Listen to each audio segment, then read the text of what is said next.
So good evening, everyone. Today is February 26th, and I'd like to reconvene the meeting of the Mount Diablo Unified School District Board of Education. We will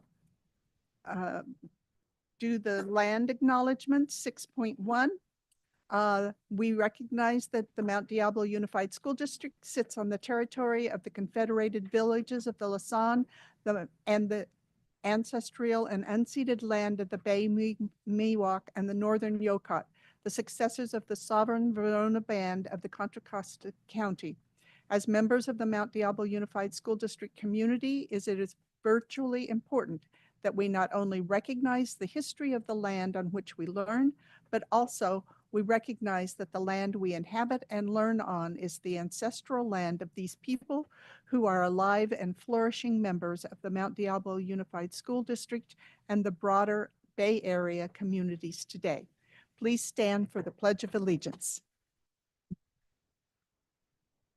Allegiance to the flag of the United States of America and to the republic for which it stands, one nation under God, indivisible, with liberty and justice for all.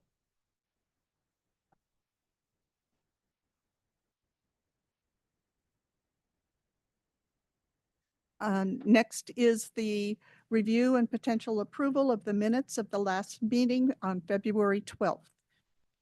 Is there a discussion and or motion? I move that we approve the minutes from the regular board meeting held February 12th. Second. So we have a motion by trustee Nzewi with a second by trustee McDougal to approve the minutes on the meeting of February 12th. Is there further discussion? Trustee Ochoa, how do you vote? Yes. Thank you.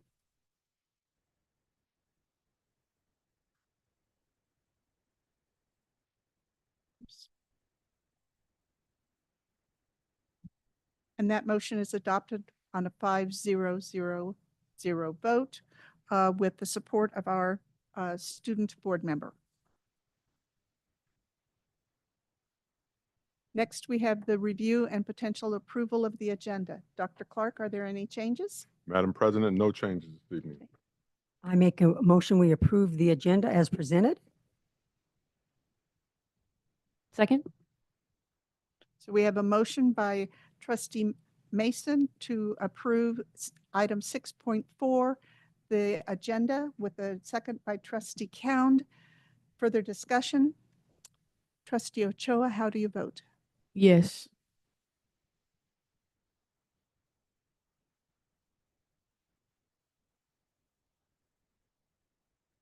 So that motion to approve the agenda is adopted on a 5-0-0-0 vote with support from our student trustee Ochoa. Next item is the report out of action taken in closed session. So the first item is the 7.1 is negotiations. The board received direction from or received information from our representatives regarding represented employees, Government Code 54957.6. 7.2, discipline, dismissal, and release of or reassignment of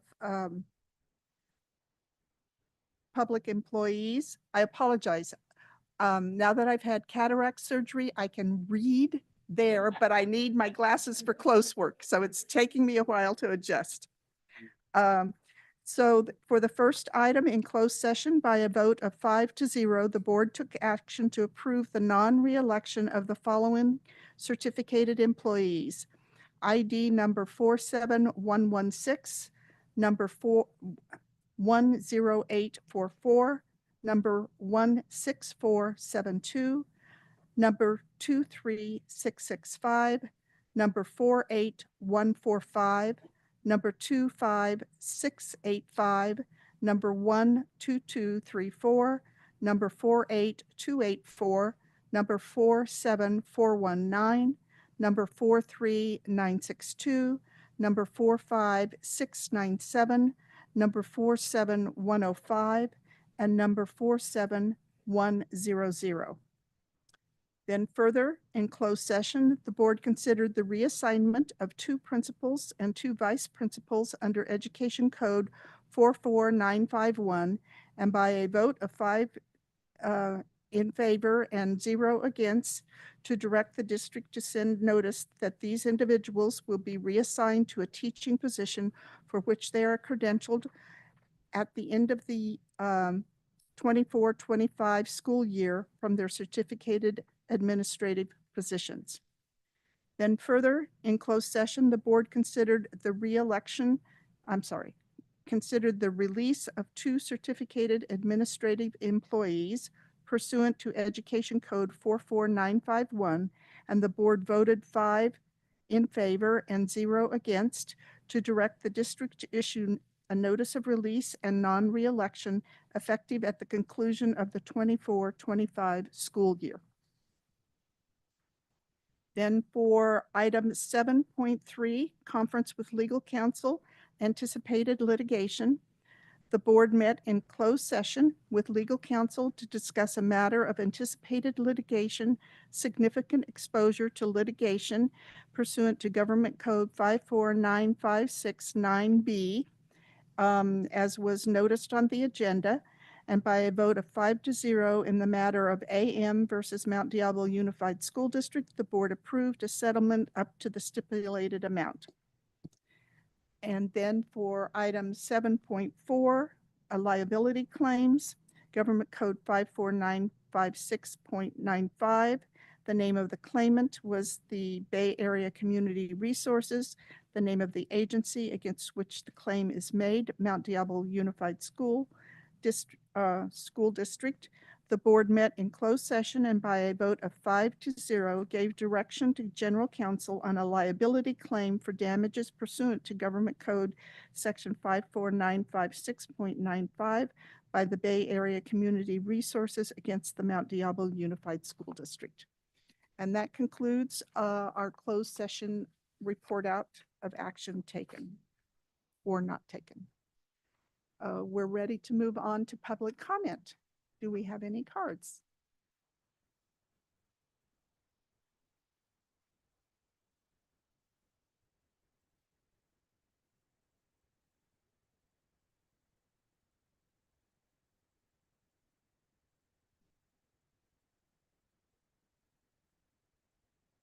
Okay, so I should read the information that goes along with this.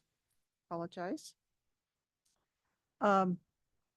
The public may address the board regarding any item within the jurisdiction of the Board of Education at the Mount Diablo Unified School District that is not on this agenda. Speakers must submit a speaker's card to the board secretary. The board president will call each speaker to the podium as appropriate. These presentations are limited to 3 minutes each, or a total of 30 minutes for all speakers, or the 3-minute limit may be shortened. If there are multiple speakers on any one subject, the public comment period may be moved to the end of the meeting. Speakers are not allowed to yield their time, and public comment will also be allowed on each specific agenda item prior to the board action thereon. So our first speaker is Mr. Eric Haynes. Welcome, sir.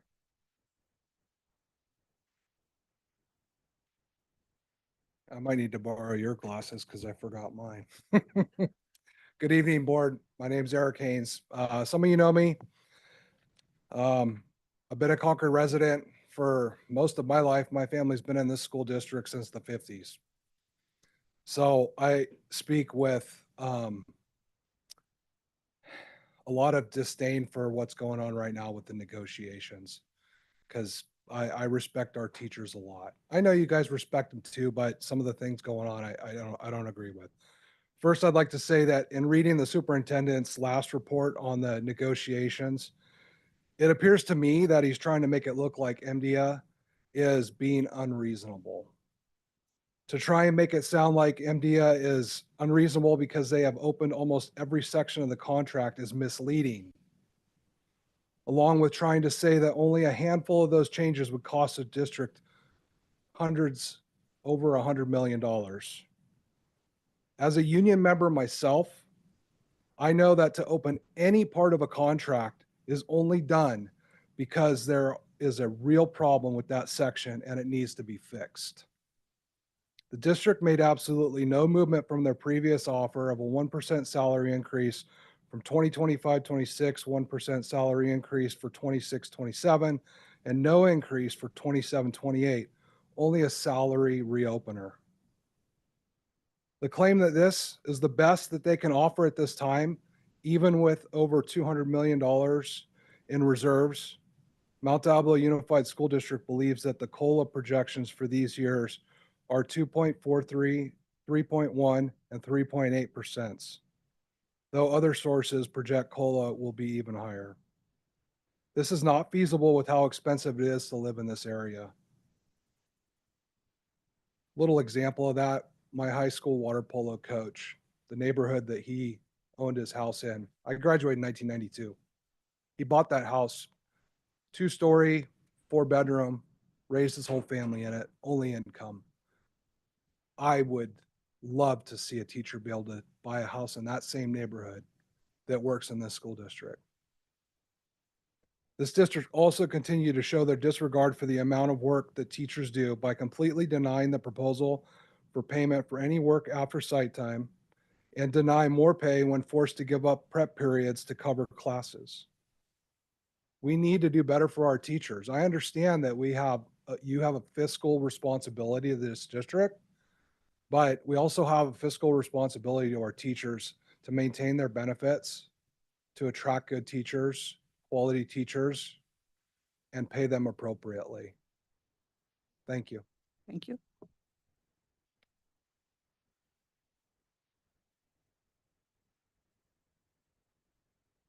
The next speaker is Evan Johnson.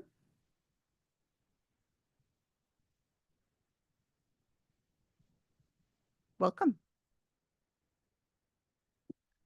Good evening, members of the school board. Buenas tardes, miembros de la Junta Escolar. My name is Evan Johnson, and I'm currently an 8th grader at Foothill Middle School. Mi nombre es Evan Johnson, y estoy en octavo grado en la escuela de Foothill. I can say that I am grateful to have been able to study Spanish since kindergarten at Bancroft Elementary in the two-way dual immersion program. From Bancroft, I continued on with my cohort with an intradistrict transfer to Foothill Middle School, where we currently take accelerated Spanish. Last December of 2024, I was very disappointed and saddened when I found out that a lot of us would not be moving on to high school at Northgate with our cohort due to the denial of many intradistrict transfer requests in the lottery. Today, I wanted to talk about why I believe we should be able to attend the same high school and hopefully get our appeals granted by the district. Throughout all these years, my friends and I have grown up learning Spanish side by side. We've learned the language, the culture, and worked hard together as a team. This isn't just about speaking Spanish. It's about the way we've all supported each other through challenges, helped each other improve, and celebrated our progress as a group. Our bond is strong because we've been through this journey together, and I feel it would be unfair to suddenly split us up now when we've come so far. In high school, Spanish, as well as other classes, will likely be more challenging, and having the support of the same group will make a huge difference. We already know how to learn together, and we've built a foundation of trust and teamwork over the years. If we stay together, we'll be able to continue supporting each other through more advanced Spanish courses and continue growing as a group. Our goal is to obtain the California Seal of Biliteracy as well as pass the AP Spanish test for college credit. It also means we can keep building on what we've learned instead of starting over with a completely new group of people. I truly believe that being with the same cohort in high school will help all of us succeed and continue thriving not only in Spanish, but also in our other courses. High school is already going to be a huge transition, and I think keeping us together will make it feel less scary and more exciting. Thank you for considering my request, and have a great evening. Thank you.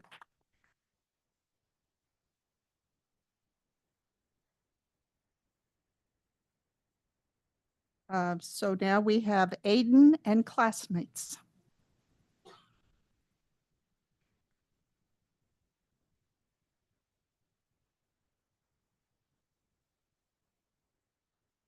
You need to turn on the mic. Sorry. Good evening, Superintendent Clark, board members, and our community members. My name is Aiden Sunoda, and I'm a student at El Dorado Middle School. I'm up here with my classmates to invite you to the to the Multicultural Performance and Fashion Show at our school on March 28th at 6 p.m. A lot of our students, staff, and community members have volunteered their time and effort to shine light on their own cultures. We are proud to host this event at El Dorado Middle School and would love to have you all join us. More info is on the flyer being handed out. Thank you. Thank you very much. Thank you so much. We have extras that we can share with the audience as well. Oh, or Laura, thank you so much.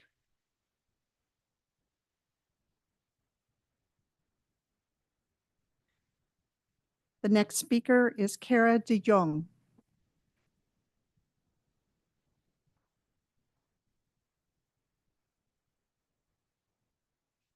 Young, and I actually brought a couple handouts for you guys.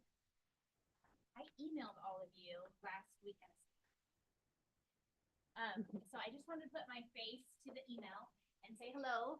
I had the pleasure of having Sharice and Tom both join me this week at a walk and roll program, which I shared with you guys about. So I just thought I would come and say hi and explain it a little bit with some words and the handout. Basically, I started a walk and roll program at Pleasant Hill Elementary School as a parent volunteer back in years and years ago, and it got implemented in September of 2022. And it was so successful in terms of getting hundreds of children to walk and bike to school every week that it caught the attention of the Contra Costa Transportation Authority. So they hired me to now bring it to the cities of Clayton, Martinez, Concord, Walnut Creek, and Pleasant Hill, which MDUSD has schools in all. So I just wanted to make sure that you guys, the leaders of our school district, know how awesome it is. And it caught the attention of the CCTA because significantly reducing traffic congestion and increasing air quality is important to them. But what we found through this year's pilot program at now 7 schools is that it is affecting attendance and tardies, as well as helping the principals after school not have to wait around with students who have been left behind, as well as school congestion has been greatly reduced. So there's also wonderful benefits from the parent community. Every school that has one of these programs now, there's 7. If you go to page 2 on this handout, these are the different schools that are currently represented by our little walk and roll guy.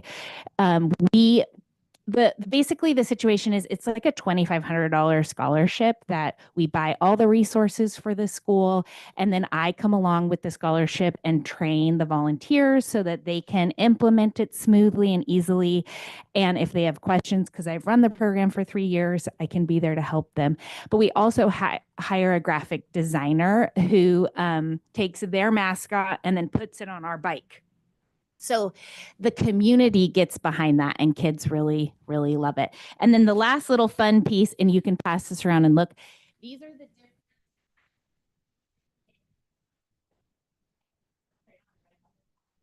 And so you can see all the different there, but once a child, so close, I'm a toucher. Once a child gets checked in from the front with their tag once a week, then they get a little charm. And you can see that on these tags that I'm passing around. And the charms are what made the program go from like kind of cool to amazing. And the students love it. It's for elementary school students, so it's right up their alley.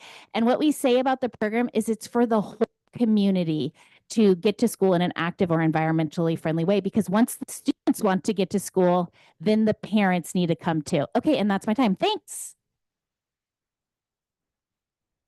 The program is very successful around Pleasant Hill Elementary School. Thank you. Thank you so much for inviting us as well. Okay, the next speaker is Lisa Dispro.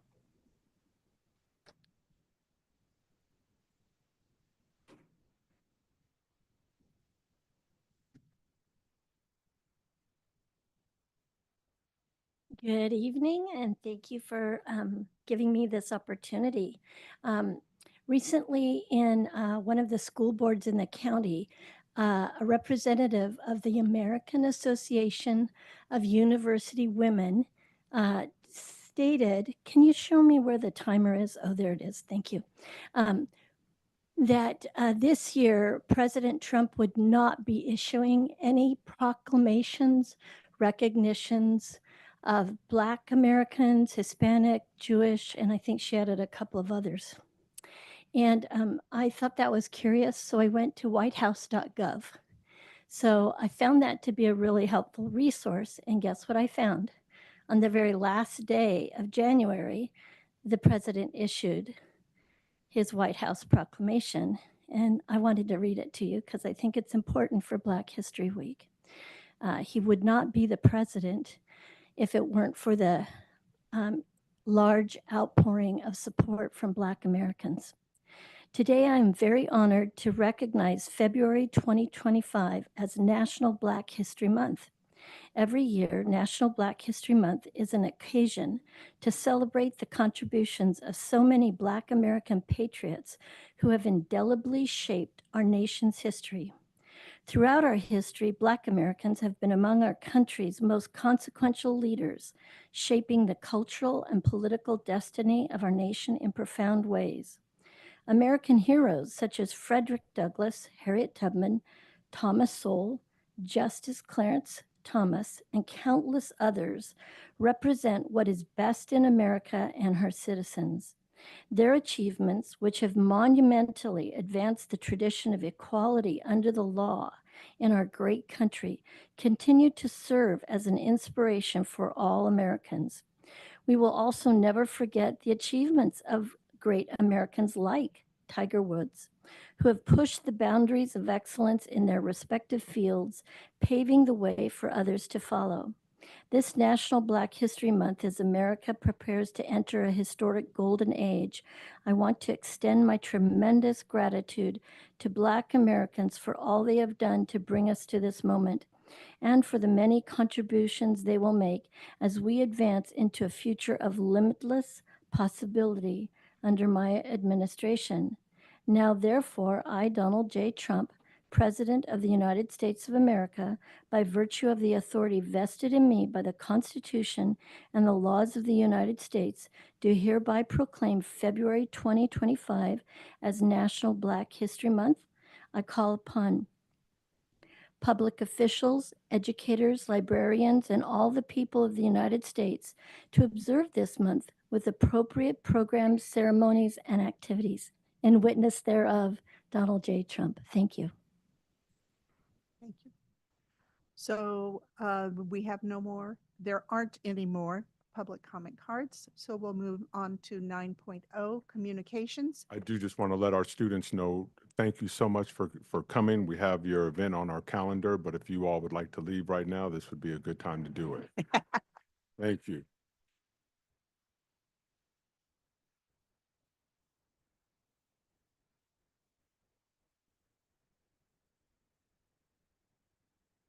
Thank you for your time, students.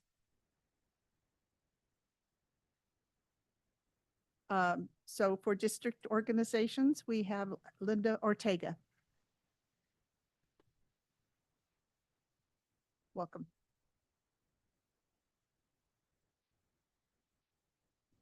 Good evening, trustees, Dr. Clark, members of the audience. Medea members have now submitted 97 HVAC adverse working condition forms. And yes, some of these are duplicates because the problem has not been fixed. My members have continued to submit these forms until their HVAC issues have been resolved. We all have been waiting since the start of the school year. And Schneider Electric executives, if you are listening, you are failing our students and educators. We deserve answers and relief. On another note, I have to say how confused I was to have read the district's last bargaining update as well. I had thought we were all on the same page wanting to hire and recruit BIPOC educators. Over the years, I have received many complaints from our BIPOC educators that they did not feel supported by their administrators. Some have shared with me that they were often bullied and didn't feel comfortable speaking with their admin in fear of retaliation. Many of these educators decided to resign or asked to be transferred. To address this, and in hopes of working with the district, Medea proposed working together so that our BIPOC educators would be supported. Isn't our goal as a district to recruit educators that reflect our student population? I hear over and over again about the outcap goals and how we need to support our students in specific groups. I feel the same way when I hear that. I want to support all our students. I would think by recruiting and attracting BIPOC educators would help in this goal. As a Latina attending public schools, I wish I had more teachers who spoke Spanish and understood me and my culture. As an educator and the only speaking Spanish teacher at my site for years, I was often approached by Hispanic families to assist them. They would always come to me and say, Señor Ortega, ¿me puedes ayudar? And I would, of course, would help them. I am grateful we have educators who do speak different languages in our schools, as well as our students. I'm sure their parents appreciate that. But we need to do better in supporting them. We need to support our students, our parents, our community. That's what Medea is asking for in our negotiations. Finally, I am very appreciative of those who came out to our roadside rally today. Medea, we had close to 200 to 300 people who came out, Medea members, other local unions, members of the community, parents, and students. Your efforts mean so much to me, our bargaining team, and of course, our students. Trustees, thank you again, and I look forward to our next cafecito meeting. Thank you. So we're ready to move on to item 10, recognitions and resolutions.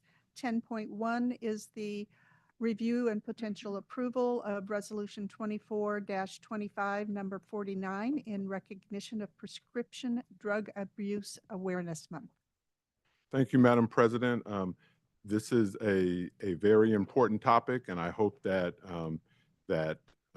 by us hopefully potentially adopting this resolution that we will continue to shine a light on some of the dangers around prescription drugs and the danger with abusing those drugs. So Resolution 24/25-49, whereas prescription drugs are strong medication which require a prescription from a doctor or a dentist, such as Vicodin, Zyrtec, Advil, Prozac, and Ritalin.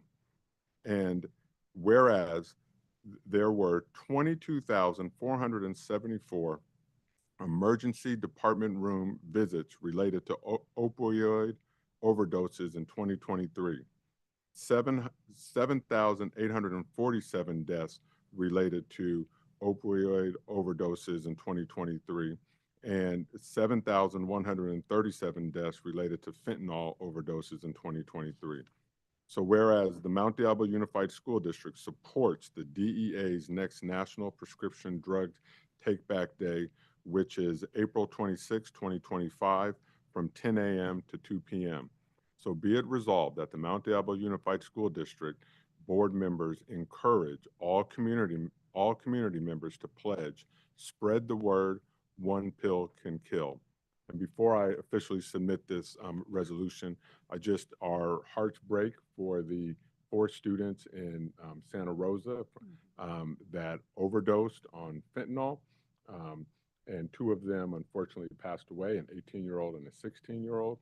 And the 16-year-old and 14-year-old were hospitalized, and luckily they were able to save those 2.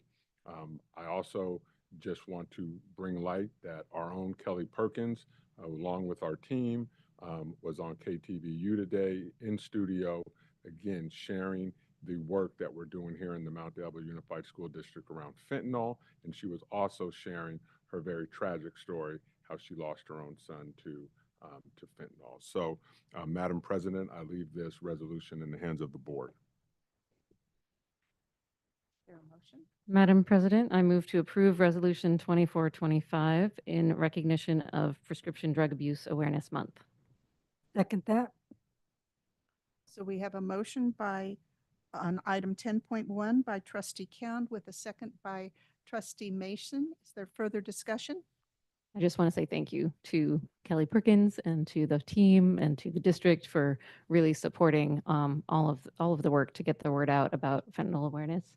And then for drug abuse for Drug Take Back Day, it is that particular day, but it's also every day. Our cities have at their city halls places where you can take back any kind of medications to make sure that they're out of your house and out of reach of anyone else accidentally using them for the wrong purposes. So thank you. Or for not flushing everything them going on.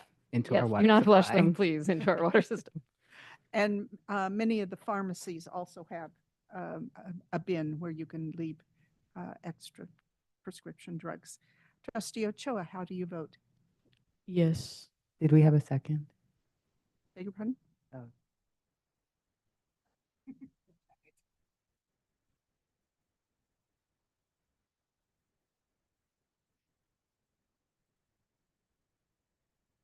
And 10.1 is adopted 5-0-0-0 with support from Trustee Ochoa. Great. Madam President, I have 10.2 as well. Okay. This is Resolution 24/25-50, National School Social Work Week, March 2nd through 8th. Whereas the importance of school social work through the inclusion of school social work programs and services has been recognized in the Elementary and Secondary Education Act of 1965 and the Individuals with Disabilities Education Act.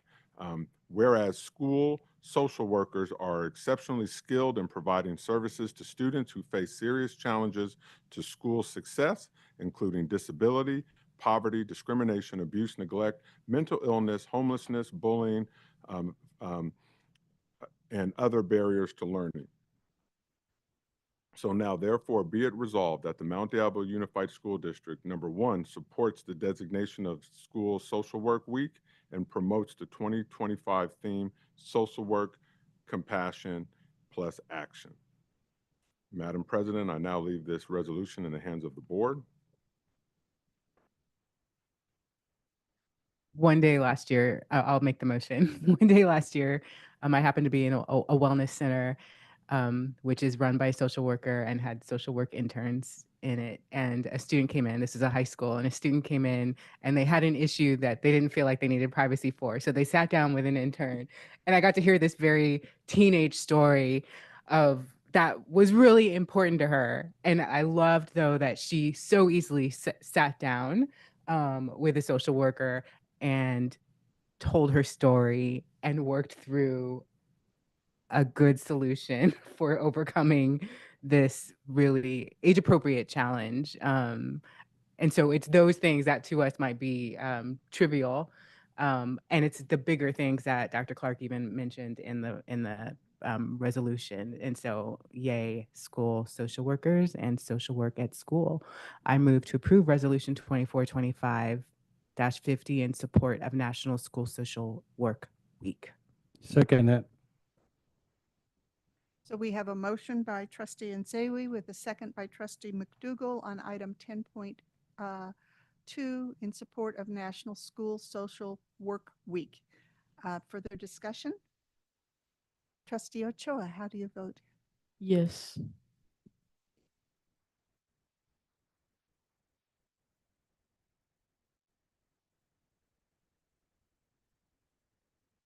And that motion is adopted 5-0-0-0 with support from Trustee Ochoa.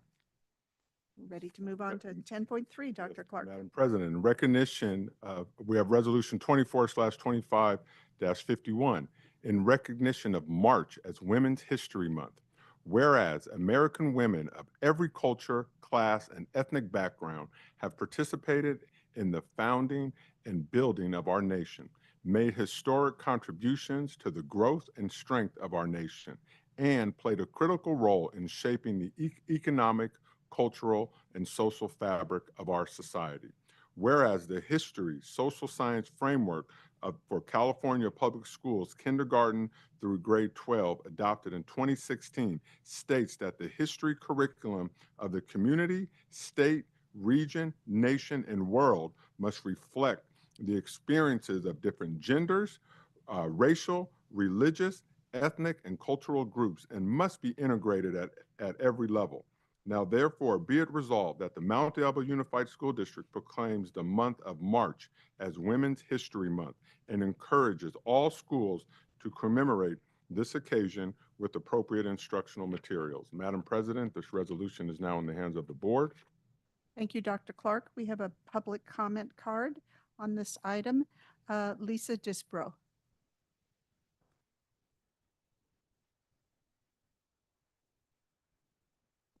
Good evening, Lisa Disbro. I am a woman.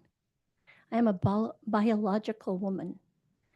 I have procreated and I have children and I'm a nana and I am not the same as the father of my children.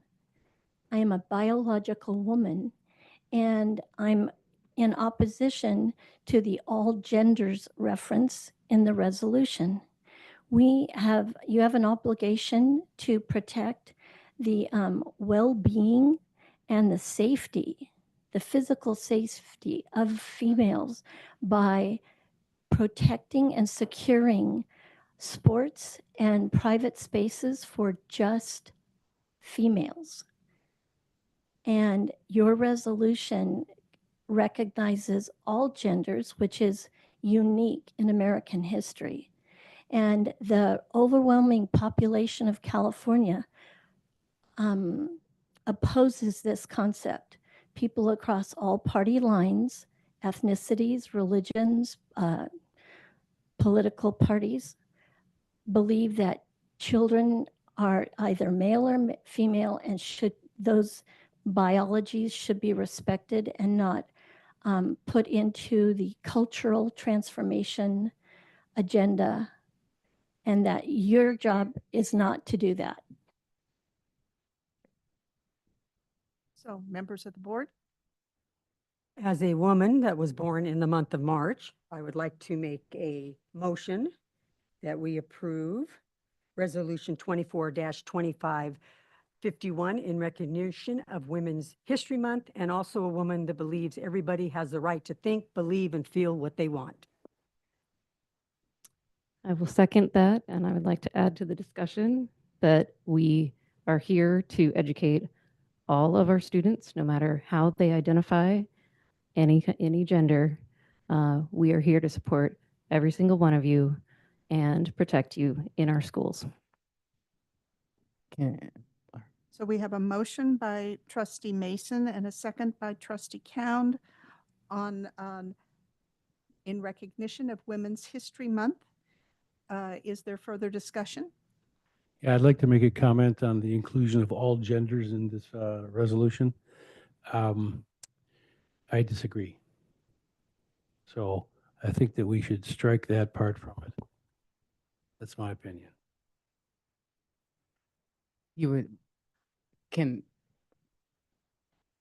So are you you stated, if I understood you correctly, you think we should strike all genders. From that resolution, yes. So are you making a motion to strike all genders in the text? Can you advise us which section? I don't have it in front of me. I have it in front of me. It reads, so just so we're all clear what the objection is, whereas California Education Code Section 51204.5 specifically calls for instruction in the social sciences to include the study of the role and contributions of people of all genders to the economic, political, and social development of California and the nation, with particular emphasis on portraying their role in contemporary society.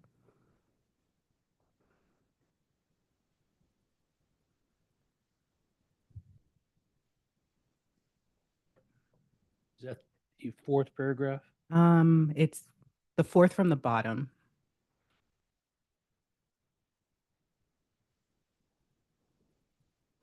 The sixth from the top.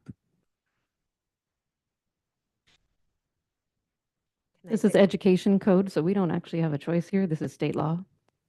No. That's an education code item, but I register my objection to it. No need for a motion. Thank you. Your objection is noted. Is there any further comment? Trustee Ochoa, how do you vote? Yes. Thank you.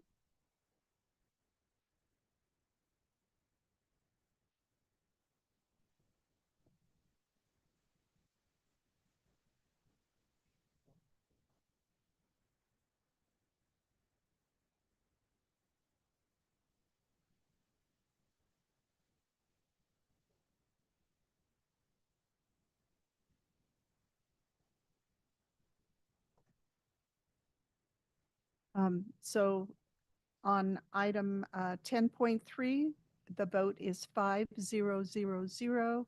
The motion is adopted with support from trustee Ochoa. Thank you. Yes, so Madam President, our next item is Resolution 24/25-52 in support of National School Breakfast Week, which is March 3rd through the 7th. Whereas the National School Breakfast Program was made permanent by Congress in 1975 after being piloted in high-need schools beginning in 1966. And whereas research has indicated that students who eat breakfast have better attention and memory and reduced absenteeism. And whereas the Mount Diablo Unified School District serves over 9,000 breakfasts daily and over 1,600,000 breakfasts annually. Whereas the Mount Diablo Unified School District Board of Education continues to recognize and takes great pleasure in commending the food service team members who accept and meet the daily challenge of providing school breakfast to our students. Now, therefore, be it resolved that the Mount Diablo Unified School District Board of Education celebrates National School Breakfast Week from March 3rd through the 7th. Madam President, this resolution is now in the hands of the board. First, I'd love to honor the Black Panther Party for starting feeding children in their communities back in the 1960s, which is what the model of which our national school breakfast and school lunch and supper and summer meals is modeled after. And with that, I move to approve Resolution 2425-52 in support of National School Breakfast Week. I would like to second that and also thank the state of California for continuing to fund our school meals after the federal government cut that funding. Thank you. We have a motion by trustee Nzewi with a second by trustee Count. Is there further discussion? Trustee Ochoa, how would you vote? Yes.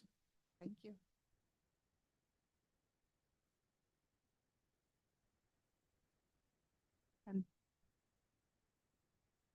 And the resolution in support of National School Breakfast Week is approved on a 5-0-0-0 vote with support from trustee Ochoa.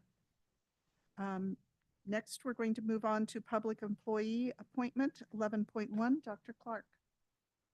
Yes, and we have Leanne from HR is going to take this item.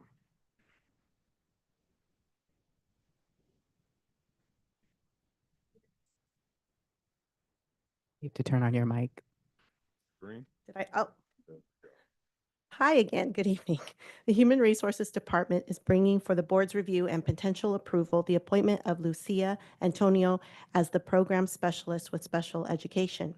Lucia Antonio received her bachelor's degree in business administration from St. Mary's College. She then earned her master's in special education from the University of the Pacific. Lucia began her career in education at West Contra Costa Unified School District in 1998 as an instructional assistant. In 2015, Lucia found her home at MDUSD, where she has served in various roles, including resource specialist and special day class teacher at Ignacio Valley High School. Lucia has 3 very supportive children who share her passion for learning. With that, I leave this appointment in the hands of the board. Madam President, I move to appoint Lucia Antonio as program specialist, special education, though I think Ignacio Valley High School is going to miss her very much. Sorry, second. So we have a motion by trustee Count with a second by trustee Nzewi to appoint Lucia Antonio as a program specialist, special education. Is there further discussion? Trustee Ochoa, how do you vote? Yes. Thank you.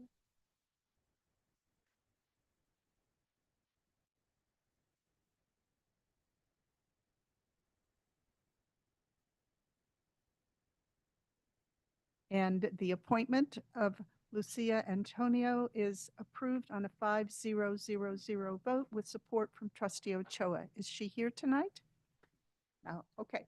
We'll acknowledge her at another time. Thank you very much. Dr. Clark, 12.1 reports. Yes, so we're going to have a mid-year report on the LCAP. And again, LCAP is really what guides our work here in the Mount Diablo Unified School District. And we have Samantha Allen, who is going to be presenting this. And I know that Samantha Allen is aware of our protocols when it comes to staff presentations. Have you turned over the timer? All right, nothing here. Okay. Well, good news is much of the data in this document you've already seen. Much of it is our dashboard data, so it's not surprising or new, so there's not a lot of explanation that has to go into the data. But I want to thank you, trustees, Madam President, Dr. Clark, for having me here today to share our mid-year LCAP update. I also want you to notice that we have a handful of district staff here tonight supporting me as I present this information. And I asked them all to be here so that if you do have any specific questions, that they can speak to the work they're doing, because it's wonderful and impactful, and I'm super proud to be a part of this team. So don't mind me as I read my notes. I don't want to miss anything. So moving right along. Do I just push the red button? Oh, no. Okay. So I'm going to try not to read slides to you, but this one I'm going to read real quick because it's policy. All charter schools, school districts, and county offices of education are required to present a mid-year report on the annual update to the local control accountability plan and the local control funding formula budget overview for parents on or before February 28th of each year at a regularly scheduled meeting of the governing board. The mid-year report must include the following: all available mid-year outcome data related to metrics identified in the current year's LCAP, and all available mid-year expenditure and implementation data on all actions identified in the current year's LCAP. So one of the things I want you to remember as we're going through, I'm sorry, just like you getting your eyes fixed, I just like grew into readers, and so I'm back and forth. This is a 3-year plan, and we are in year 1 of implementation. So this is a mid-year report of year 1 of a plan. So I want you to recognize that we are working very diligently to improve student outcomes, but this is just a mid-year review. So what I'm going to ask a friend to come up and talk real quick. Gustavo from our fiscal department is going to come and talk a little bit to you about how we come up with the money in the plan. Thank you. So in the LCAP, the mid-year actuals are calculated to provide a review of expenditures and to analyze the progress towards the goals. So for the mid-year actuals, we look at the actual expenditures from July 1st, 2024 to December 31st, 2024. Keep in mind that the encumbrances are not included, and these are just actual expenditures. And there's some reconciliation that is done with Ed Services around second interim, if not at estimated actuals. And the budgeted versus the mid-year actuals may differ due to the use of one-time funding. Now I can turn it over to Sam. So one of the reasons I asked Gustavo to join us today is that we are both new to the LCAP, and so we've been working really closely together, and he has just been wonderful to work with and a wonderful help. So thank you, Gustavo. I appreciate your time. Okay, so the metrics. You're gonna see this as the first column on our data pages, and the metrics are basically the assessments and the tools that we use to measure progress. This slide represents our emblem that represents our LCAP goals, and then our 5 LCAP goals are summarized there. Okay, to the meat of the slideshow. LCAP goal number 1, equitable education for all students. All students will receive a high quality education in a safe and welcoming environment with high expectations and rigorous instruction in the California state standards that prepare them for college and career.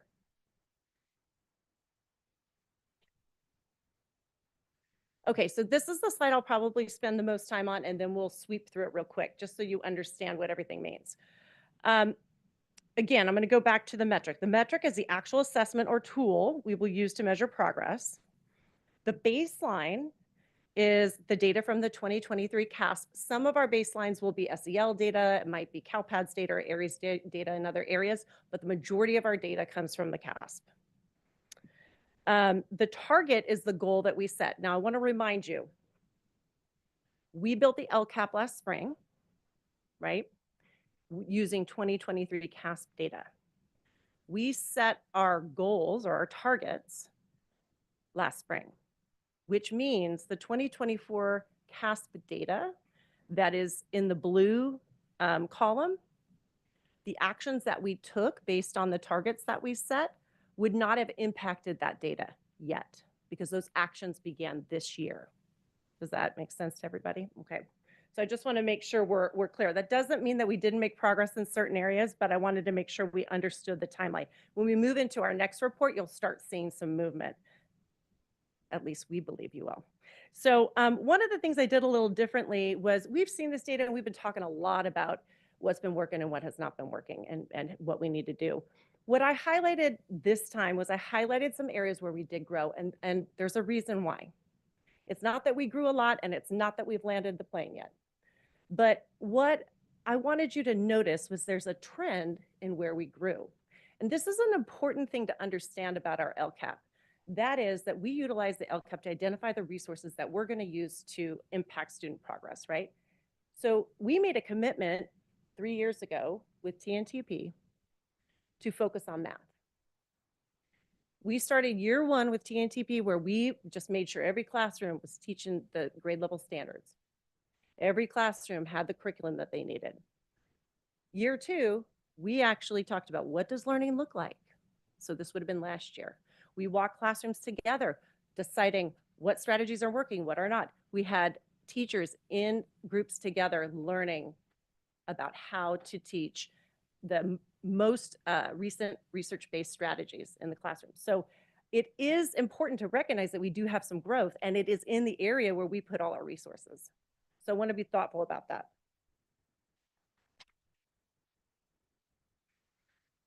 Okay, as we move through here, again, graduation rate went up a little bit. That's good. High school dropout rate went down. There's a few of these that we want to see it go down. High school dropout rate's one of them. I also want to recognize that high school dropout rate can be impacted sometimes by our data in areas. There is always a small percentage of dropout rate that is related to us not following through or being communicated with when a student moves to a new school. And then our AP exams went up. So students were passing AP exams at a higher percentage. Oops, okay. Here we have textbook sufficiency, academic counseling. And if you look on the academic counseling one, you'll see in progress. Much of our data that we need to report out to you, which we will in the spring, probably closer to June, I think, that data will come. It's just we haven't collected it yet. So if it says in progress, that's what that means. If you look at the CTE completion rate, we went up. And we have Dr. Fontanilla here tonight, who is our director of college and career and CTE pathways, and she's fantastic. And I'm certain that their work, her team's work, is the reason that's gone up. We made progress in LPAC, and our chronic absentee rates went down, which is a positive. So this next page here, this is where we put our action title, what we plan to spend, and what we've spent since December 31st. So December 31st is where the cutoff is for these dollars. So we've spent a lot more dollars since then, but that's just that's just the date that we utilize. So I'm just going to highlight a few things in here. I'm not going to read through all this. So these, my friends back here in our audience, they wrote these for us. They helped us fill out this, like, what are we doing? How's it going?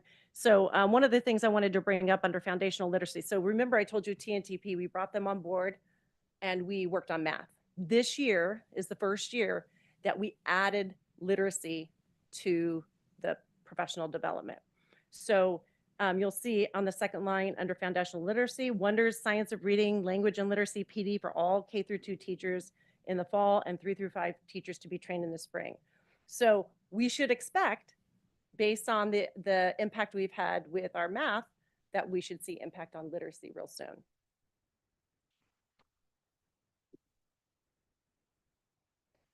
Okay, and again, I want to recognize 1.6, positive school climate and safety. We have worked really hard to build MTSS frameworks. We have right now sites that have social workers, wellness centers, and we have seen such an increase in our SEL data, which is really wonderful. Okay, and expanded learning, high school credit recovery. For those of you that don't know, our summer program is an opportunity for our high school students to recover credit and do some great improvement if they so choose. Okay, LCAP goal 2, high quality, culturally proficient, and responsive staff will create a safe and supportive and engaging learning environment respectful of all students' backgrounds to ensure they are college and career ready. So again, same model. And just for the sake of having a different lens, I highlighted where we grew versus taking a look at where we need to grow. So, and again, we haven't landed the plan. I don't want to say that I'm standing here saying that we have achieved all the things we want. I want to talk a little bit about the target. Remember, the target that we have in there is for 3 years. That's our 3-year target. So when you look at certain things, you'll see we're moving, but we haven't arrived by any means. And so that we are still utilizing that target to set our goals. So if you look at the first column, 3rd through 8th grade CASP, ELA, and math, you can see again, what's the common thread? Any movement we made in a positive direction is math, right? And again, we're still below where we want to be. I'm recognizing that we're still below. One of the things that I want you to also know is that we as a team work with a plan, do, study, act model of continuous improvement. What does that mean? That means that we have to look at both types of data, the areas where we have need and the areas where we grow. When we plan for whatever it is we're going to do in the future, whatever activity we're going to do or professional development, we also identify where we're making positive progress. The reason behind that is because we want to capture what is happening, where it's happening, who it's happening to, and replicate it across the district. And so it's really important to think that when you are researching, when you're trying to unearth what works, you really have to look at both where you need to be and also what is working, even if it's small. Because sometimes when you dig into that small data, it's one school, 2 classrooms that are doing something unique and different that we can replicate across the district and spark some progress. Okay, so I'm going to move through goal 2 here and get to our actions. So again, our actions were written by our team in the back there. Good job. Trainings for standards-based instruction. That's our action number 1. Instructional coaching, number 2, and coaching and supervision.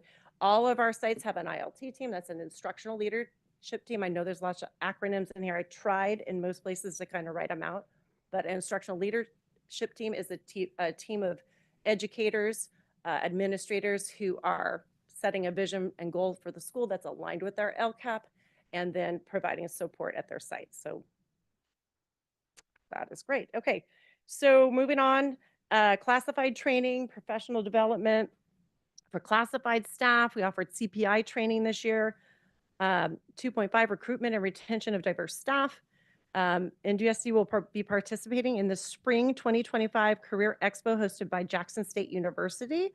Our own Dr. Francis will be flying out there and finding us some new teachers, which is exciting. And then 2.6 teacher induction and support program. They are fantastic. If you have not met that team, you need to go over and do that. They are wonderful. Okay, I'm moving right along. Dr. Clark, I got this.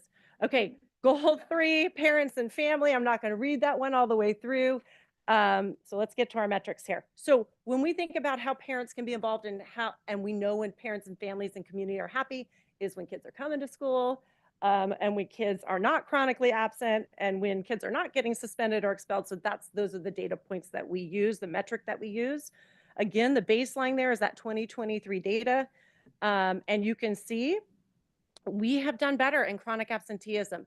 That is a testament to the hard work of our staff, and most specifically our classified staff as well as our teachers, meaning we have all types of staff members who are working towards this goal. And so I think it's important to recognize everybody and recognize our students for coming to school. Thanks for coming to school. We appreciate it. Okay. And we're moving right along through goal 3, percentage of families who agreed with the statement. So this is our SEL data. We've seen this quite often. What you can see is the data is not different in each column. That's because we don't have new data yet. We'll get there.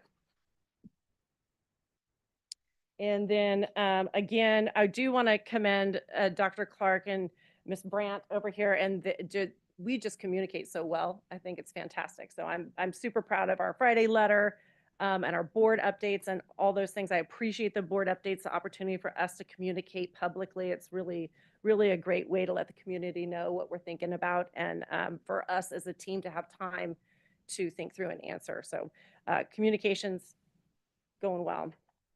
And then we got translation support. If you guys haven't noticed, our translation team is everywhere and they're fantastic, and we appreciate you so much. So thank you.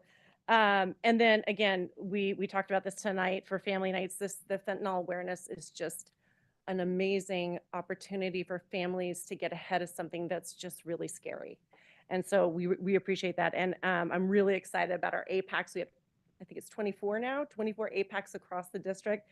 And that's a really exciting. If you haven't been to one, go. They're fantastic. The families are fun, and so that's been great. Okay, goal 4.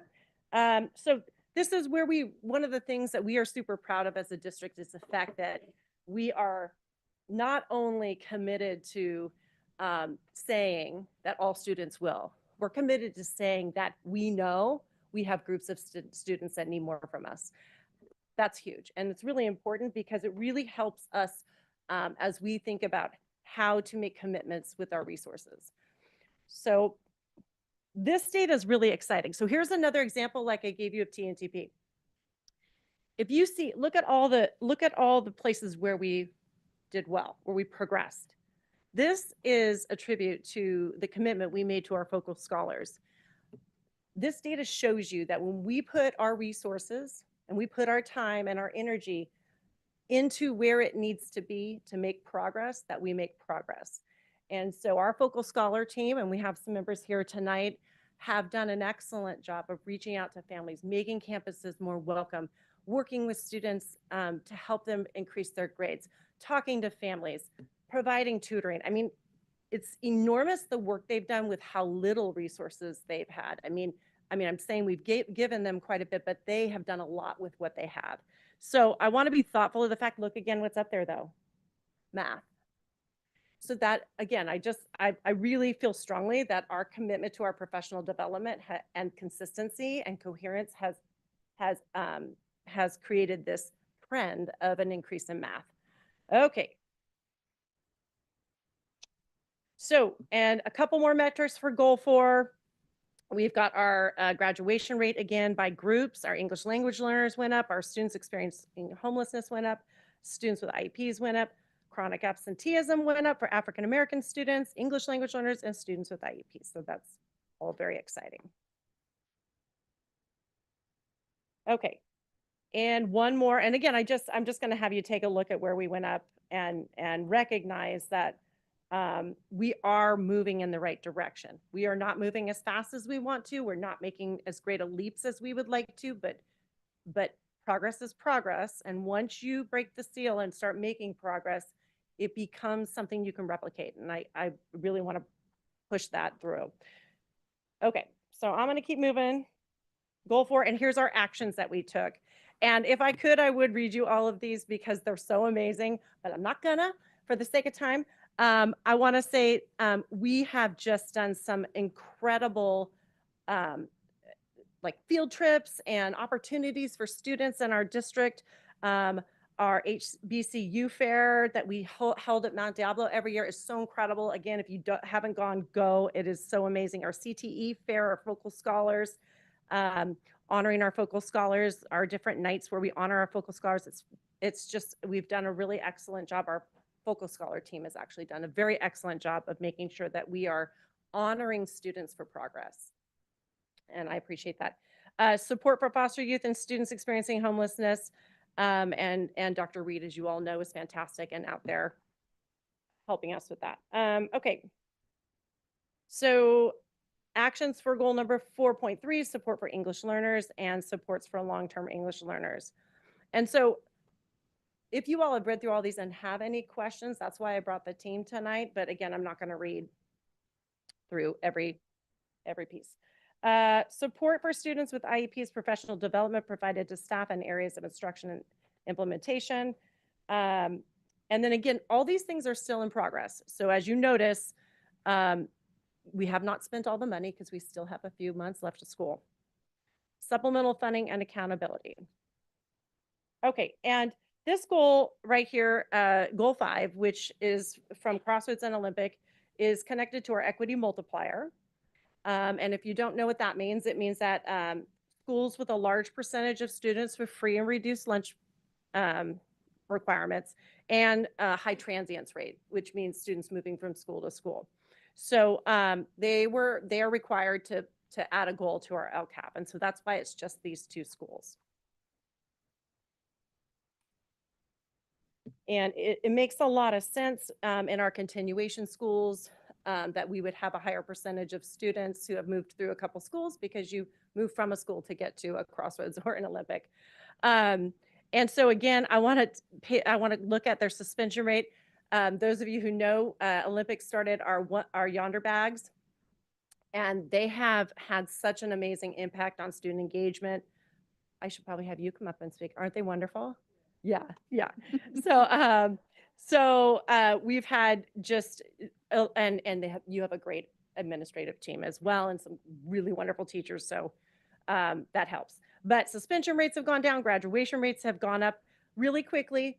Crossroads, very small school. When you have a school that has like 30 or under or less students, any group that you have that is small, when you start looking at this data, it's not uncommon for it to rise and fall. The reason is because if you think about that, let's say there were 10 graduates in a class of 28 last year, and next year we only have 4 students who qualify for graduation, and 1 doesn't graduate on time that 4th year. That's a much larger percentage than 1 of 10, right? So just thinking about that when you follow the smaller schools and their data, I recommend as a board member, go see them. They know their data and they will tell you exactly where they actually are at, because the big data is usually a little inaccurate. So here are the actions that they've taken across the schools. One of the things I want to highlight is Olympic hired a full-time site child welfare and attendance staff member. This person visits homes, makes phone calls, checks in with kids. I mean, it's a fantastic service that they provide and has really helped with their attendance. And then Crossroads has implemented an after-school childcare program so that students can stay at school and get their homework finished. So I think that's quite amazing. Okay, I made it. Am I still on time, Dr. Clark? Okay, glows and grows. And you all know this. You already know these things. Increased percentage of students scoring themselves mid or high on SEL. We have done it. We have come to a place where I really feel like we have momentum with students feeling safe and happy to be at school and having positive experiences. It doesn't mean we don't have issues at times, and it doesn't mean we don't have to respond to those issues and make changes, but I am telling you, when you walk on our campuses, they are just beautiful places. And I always get a high, if you will, a happy high going to our sites and engaging with kids, because it's awesome. And our across all our focal scholar groups are improving. That's a glow for sure. Improvement in the CASP math results, which we identified in here. Crossroads and Olympic High School showed improvements in graduation in CASP and ELA. Average attendance rate has increased. Chronic absenteeism has decreased. Grows. We actually have a lot of grows. What I mean by that is we're in progress with a lot of things. And so our long-term English language learners were added to the groups identified for differentiated assistance. We knew that was coming, and so we had our that group in our LCAP Goal 4 already, so we are on that path and doing that work right now. Disproportionate results for different student groups. finalizing coherent processes to collect relevant, timely data on a regular basis. We have, and you've all heard about this, we've adopted STAR and in-class Dibbles, and we are in progress with that. But we have been taking a peek at the data, and it is incredible. Not only is it incredible to be able to really identify just-in-time growth or needs, but it's also very user-friendly for our teachers so that they can have conversations about where kids are at and what they need to do in the moment. So that's really exciting, and I'm hoping I can get our team to share with you EduClimber once it's completed, because that's another fantastic dashboard that will that gives you the profile of students. So I am complete. I appreciate you allowing me to go through our mid-year update. I'd like to ask you if you have any questions. Mr. McDougall? Thank you for the report. You're welcome. We've seen some of this information before, so it's not new. Some of the good news is there, and that's encouraging. It's good to see that progress, even, what are we, 1/6 of the way through this program. But it also highlights the hard work that we have left to do.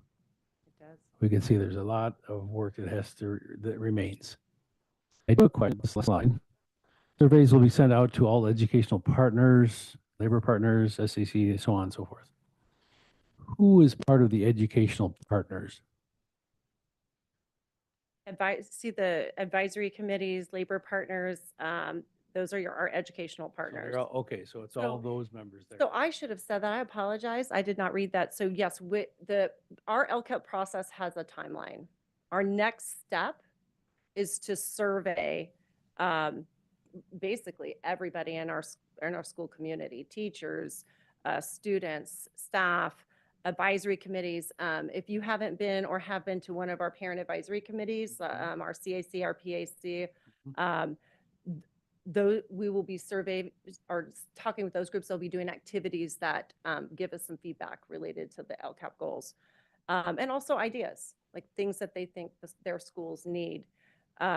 So survey is next. And today, in fact, we met with the county and had a conversation about setting up our timeline to start taking a second look at our LCAP and making the adjustments we need to make for next year. Okay. Now, so this has got a parent advisory committee in this advisory committees, correct? Okay, I guess I've gone to one of those. I have a conflict on Tuesday nights, unfortunately, but I like to see that participation. And so you're putting the surveys to the So PACs. the survey will go out, and in fact, I'm certain you all get it. You'll end up receiving it. But what May is and I can give you the date. I'll make sure I email you the date. The May PAC meeting is where we will do our reflective activity of the LCAP. Good. That's so right. It's an online survey that's on the website that anyone can respond to in the whole community. But if you go to the website and click Get Involved, you'll see all the different advisory committees. So it's the PAC, the CAC, but it's also DLAC. There's a lot of different advisory committees, right? And that's where I think you were describing well. That's where the in-person kind of hands-on activities happen to be able to get people's ideas as they're in groups at tables. Yes, and we have already done activities with our administrators and groups responding to what their roles are, what they've been doing, what's been working, what has not been working, and so we'll bring that data back to you the next time we stand up here and report out on the LCAP. Good. Thank you. Thank you so much. Other You guys questions? got to ask these guys some questions. I'm kidding. Like, I'm joking.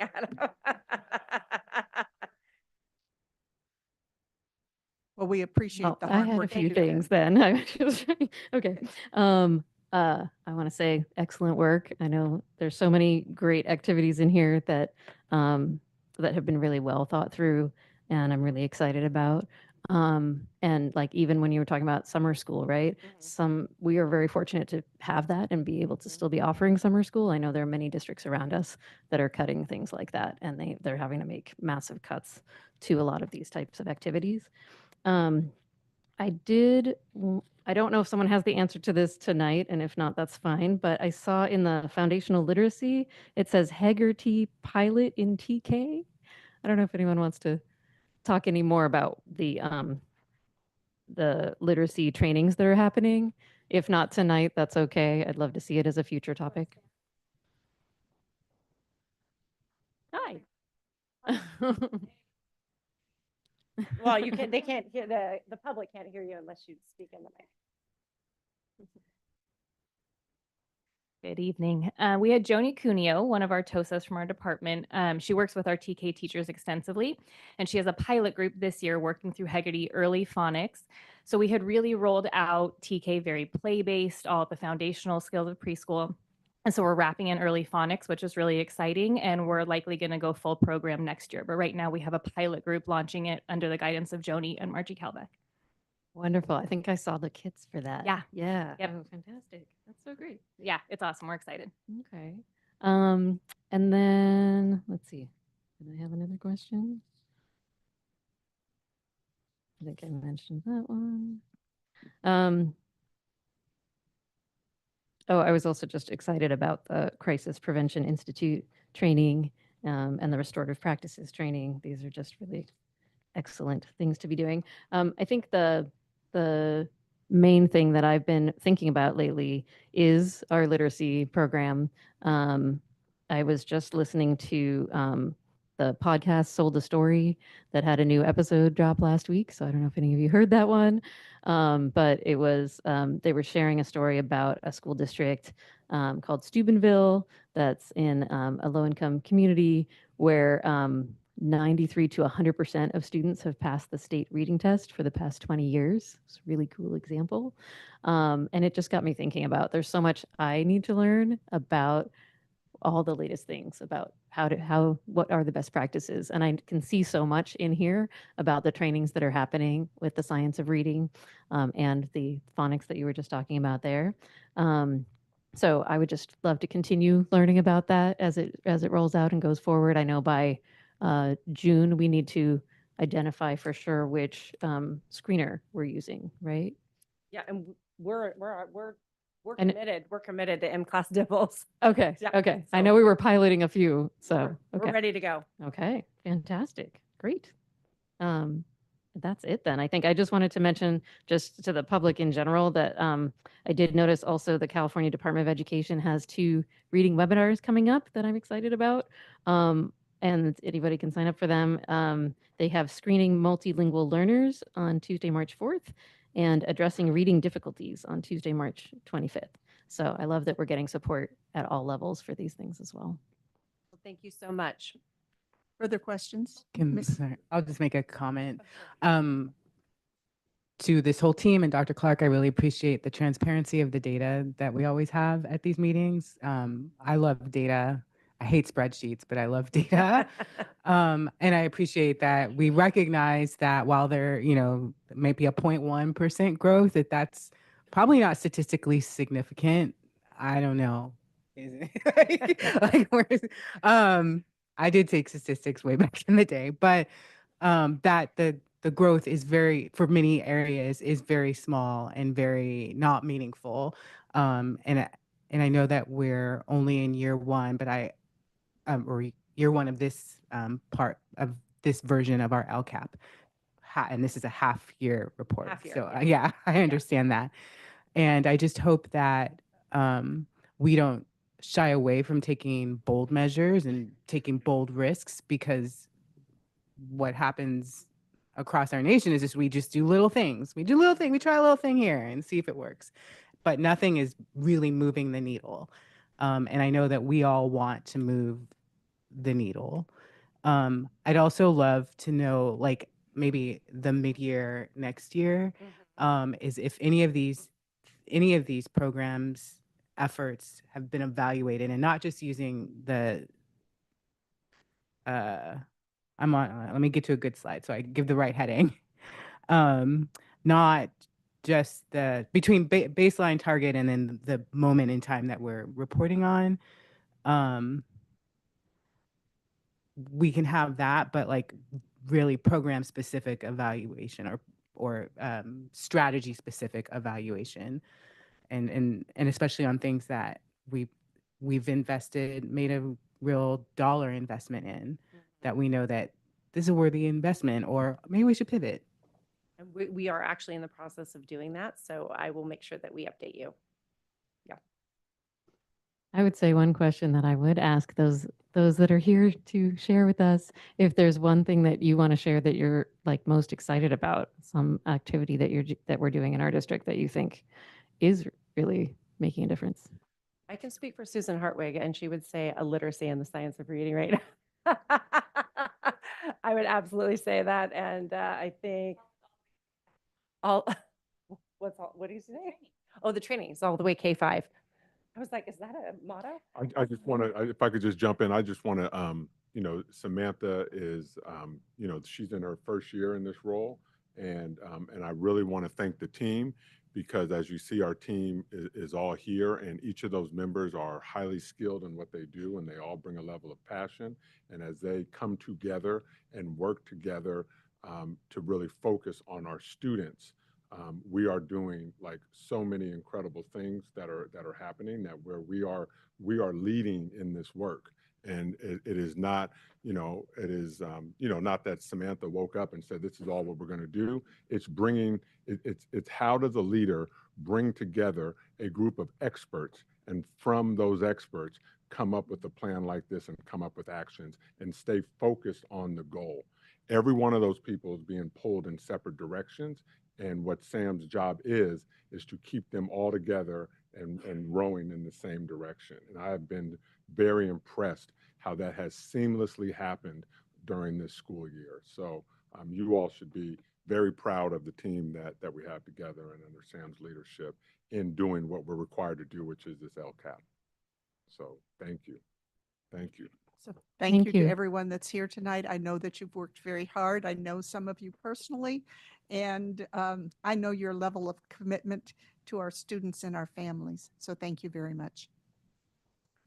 Thank you, Dr. Clark. We're ready to move on to board member reports. So, Ms. Count, why don't you start? Okay, well, I will start by saying my apologies for missing our last board meeting. Let me just say the quademic is real, and I learned that norovirus is resistant to hand sanitizer, so keep washing with soap and water. And you did not want me here at the last meeting. But I did watch online, so well done to all of my colleagues. I wanted to say thank you to Street Smarts Diablo. We heard Kara speak earlier, but it was just so much fun to be out at Meadow Homes Elementary and to see the excitement of the parents and the students, and to hear from the vice principal and the counselor that they were very thoughtful about how they were doing this program. They thought, attendance was lowest, there were the most tardies happening and the lowest attendance on Tuesdays. So they made Tuesday the day that they do bike walk to school, and they have seen a huge improvement. People want to get there on time because that's when they get their little, those little keychain rewards, and everybody's cheering, and the parents are chatting with each other at the entrance. It was just beautiful. So I'm really excited about that, because I remember as a parent, trying to run the walk bike to school for my kids' elementary school. And at that time, there was some support from Street Smarts Diablo, but it was basically they could give us some pins and stickers for one day a year. And maybe the bicycles with the bike blenders, one day a year for the middle school. So what I love about this program is how sustainable it is, and how it really is like every day, rain or shine. If you watch their Instagram, you can see they're out there even when it's freezing cold. So bravo. I thought that was exciting. I'm also been very excited about the Mount Diablo Career Pathways Committee. So thank you, Heather and team. I think both Trustee McDougall and I have really enjoyed visiting each of the schools and talking with not only the teachers, but also the business partners and mentors that are out there providing mentorship to the students, providing the advice on what is being used in the real world, and providing paid or maybe unpaid internships to students. So I'm looking forward to Best Day on March 10th. Yay. And Campus to Commerce Student Showcase on May 1st. And I want to thank our communications team for sharing out so much in the Friday letters about each of these programs. And I'm most excited about the next plans that were talked about in terms of highlighting, creating a video for each school about the career pathway programs that each school has, because I think that's been the thing that's been the most difficult to share out. There are so many community members, whether they're parents in our district or community members that are outside of our district, that did not know any of these programs even existed in some cases. We want our communities to know about this, and we want parents, especially of middle schoolers, to know that their students might make a choice that's different than their neighborhood school, to be able to go to the construction management at Concord High or something like that, right? So very excited to see what's coming next. I want to say congratulations to YVHS Invent Teams. I was so sorry to miss the presentation that they gave to the board here. And I know they have their mid-grant technical review tonight that we also cannot be at. But everyone can watch their fabulous presentation on video that was at the Concord City Council on February 11th. And I know Dr. Clark, you were there in support of them, as were many other community members, and the foundation was there as well. So it's just beyond exciting to have a partnership with MIT of all schools, with Ignacio Valley. I want to say congratulations to our Teachers of the Year, Dr. Pintado and Miss Swanson. Just two people that I've been fortunate enough to be able to personally witness your magic. So looking forward to celebrating you as well. And I want to say thank you to Dr. Clark for communicating very clearly to our students and families, particularly those who may feel fearful or under attack, our immigrant students and our LGBTQ students, communicating to them that we fully support them and we are here for them. We need to keep communicating that and make sure that they know that every day, that they are safe in our schools and that we are here to support and protect them, and we will champion them. And I think that is everything I wanted to share. Thank you so much. Ms. Mason, would you like to go next? Okay. Since the last meeting, I went to the APAC meeting out in Bay Point, and as always, I learned more from Dr. Francis, and he's always good about giving us these little bits of history that we hadn't known before. It was very well attended. It was a very nice event, even though it was kind of a rainy night. I went to the CAC committee meeting, but Ms. Mayo always gives the reports on that meeting. I went to the DLAC meeting, which was very well attended, had a very good lawyer talking to them about their rights, the families, and what we all have the same rights in this country. We don't have to let anybody in our house. We don't have to tell anybody we don't know any information. And they shared that and made it very clear with all our families. I went to my monthly Java with Janice, which is at Rio Vista, with the principal and the parents. Some of those parents there are a little nervous and concerned, but we had a really good discussion about how our schools are safe and we're ready for anything that comes up. And Bay Point is a community that pulls together and we're all there for each other. I went to the Parent Advisory Committee last night. Dr. Clark gave the parents updates on all the wonderful things that are going on in our district. And then we had a nice presentation from our food department, which, I mean, that we're getting the parents now saying they want to know more about the waffles and what is this. So the kids are very excited about the food. So that's a good thing to hear. And then I wanted to thank Mrs. Filios. Is that how you say her name? Christy Filios. Is she here tonight? Okay, we'll tell her, because as a member of the Bay Point MAC, I'm the community member that the schools invite to their school safety public hearings that they have. But I always get the letters after the meetings already happened. So this year she put them all on a spreadsheet and sent them to all of us. So I went to the one at Rio Vista and the one at Delta View and the one at Shore Acres and the one at Olympic. And I just want you to know, it's very evident in meeting with our parents and our teachers that we're all rowing the boat in the same direction. The parents are very positive. The teachers were very positive. Everybody is there with our focus being our students and what we can do to make them safe, happy, healthy, and get them ready when they graduate to do whatever it is they want to do. So it was a great month. I enjoyed all my committees, and I will pass it to the next person. Okay. Trustee Ochoa, would you like to go next? Of course. On Monday, I hosted a focus group at College Park High School. Students had a lot of concerns about yonder pouches. They are worried about the district's money decisions as well as their safety. They were concerned about getting an app on their Chromebooks to communicate with family members. On a positive note, students felt confident about their connections with their teachers. However, some students felt like their teachers were not prepared to teach some certain subjects. Some kids mentioned that they never had someone to advocate for them. They felt like it was such a good opportunity to share their concerns and would like more focus groups to happen. They enjoyed the Joybound dogs on campus and appreciated how unique that is. Students also felt that their location is unique because of how close other schools are to them. Since they are super close to DVC, they also requested better access to DVC classes. Last week, I attended the LMC Trade Fair. I really appreciated seeing that campus. It was very different from DVC. I appreciated how modern it was. I really liked seeing what programs they had and learning about the hands-on experiences. Something else I really enjoyed was using the vending machine that sells hot food.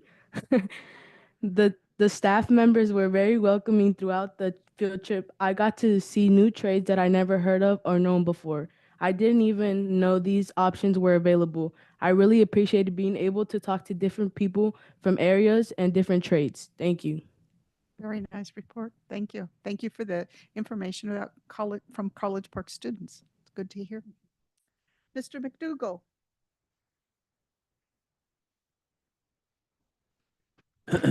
First of all, I went to the walk and roll this morning, and we was really impressed. I have to say to Kara, you have organized a well-organized group there, and the kids are really excited when they show up and they can get their additional fobs on their chains and that sort of thing.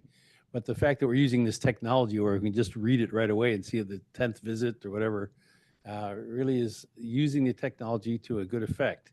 And I think the kids really enjoy it. And you can tell that the parents are enjoying coming along. And just the fact that it's well organized and has a good future. I mean, we're in 7 schools now. It'd be nice to see it in eventually all 50 schools that we've got. So yeah, that's what we're trying for.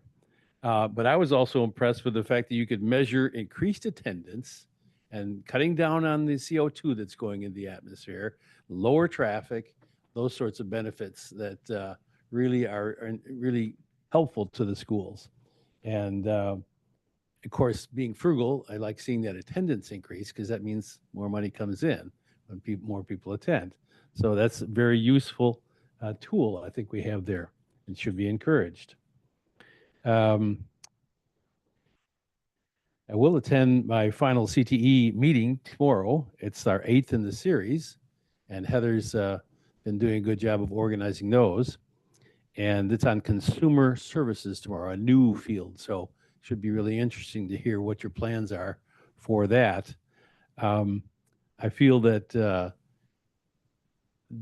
all the meetings were very informational, but educational for me because I have not really known what's been going on in the district for years, even though I've lived here for a long time. So it was very helpful to me to see those sorts of things going on. And you can see some of the areas where we need to encourage middle school students to see what the options are. And I think we need to start that early to encourage kids to realize that they can make a career that's very beneficial, very well-paying, and they don't have to go to college necessarily to do it. So I think we need to focus on ways to market this better to that age group, and not just to that age group, but to their parents. And I think that's the big push we've got to make, and what I see from attending those meetings. I only went to these two events in the last couple of weeks because I conducted a jail ministry conference last Saturday. It's the 22nd annual one we've done. So it took up a lot of my time. So kept me busy, but I just want to report that that went well too. It's good to see a lot of the people who go out to the jails and to see some people who come and report what's happened to them once they've left the jails, because that's the encouraging part that was to me, to see where maybe seeds have been planted and now they're growing. So just wanted to bring that up very briefly. So that's my report. Thank you. Thank you. Trustee Nzewi, I saved you because you've got a book to share. Thank you, Madam President. First, oh, that was that. I was like, sorry. I'm really proud to be part of the overwhelming majority of Black voters in this nation who did not vote for the president, who in fact did direct all federal agencies to not celebrate Black History Month before he then, I believe the next day, put out a resolution proclamation declaring it Black History Month. And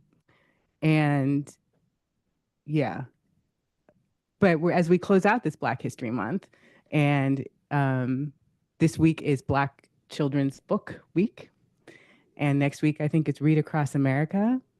I wanted to read a banned book that's banned in many communities that support the actions of our president. It's called I Am Every Good Thing by Derek Barnes and Gordon James. So gather around, friends. I'm actually really good at reading children's books. And I love to read children's books, right? Get comfy. I'd like to read the inscription to Tamir Rice, Trayvon Martin, E.J. Bradford, Jordan Edwards, Michael Brown, Jordan Davis, and Julian Mallory. Trayvon Martin would have been 30 years old this month. I am a nonstop ball of energy, powerful and full of light. I am a go-getter, a difference maker, a leader. I am every good thing that makes the world go round, you know, like gravity or the glow of moonbeams over a field of brand new snow. I'm good to the core, like the center of a cinnamon roll. Yeah, that good. I am skateboard tricks, scraped knees and elbows. But you know what? I am right back on my feet again. I am one eye open, one eye closed, peeking through a microscope, gazing through a telescope, checking out the spaces around me and plotting out those far off places I have yet to go, but will. I am a gentleman and a scholar.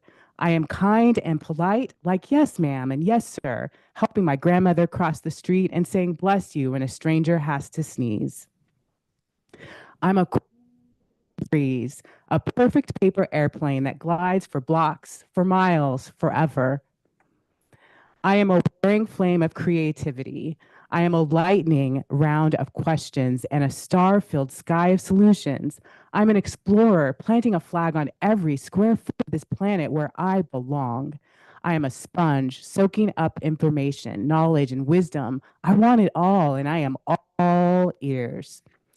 I am Saturday mornings in the summertime. I am 2 bounces and a front flip off the diving board. I'm hilarious. I am the life of the party. I am that smile forming on your face right now.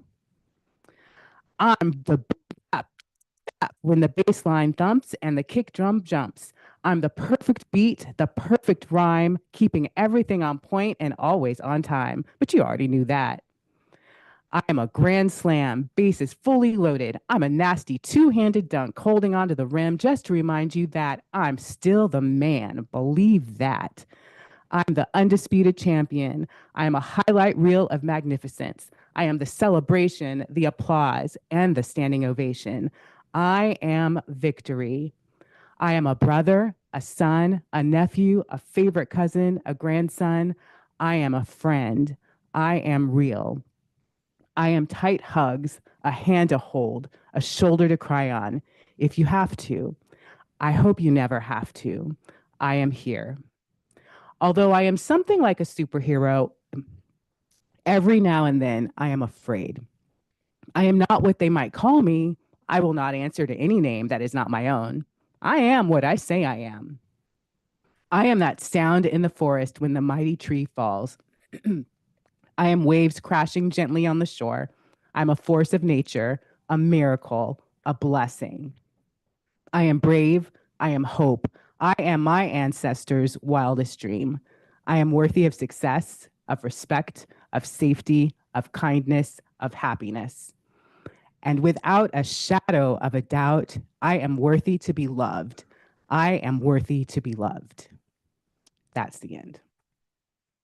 It's a beautiful book. I have no idea what the objection is, but you can search for all the banned children's books, and I just did picture books that have been banned or challenged across this nation.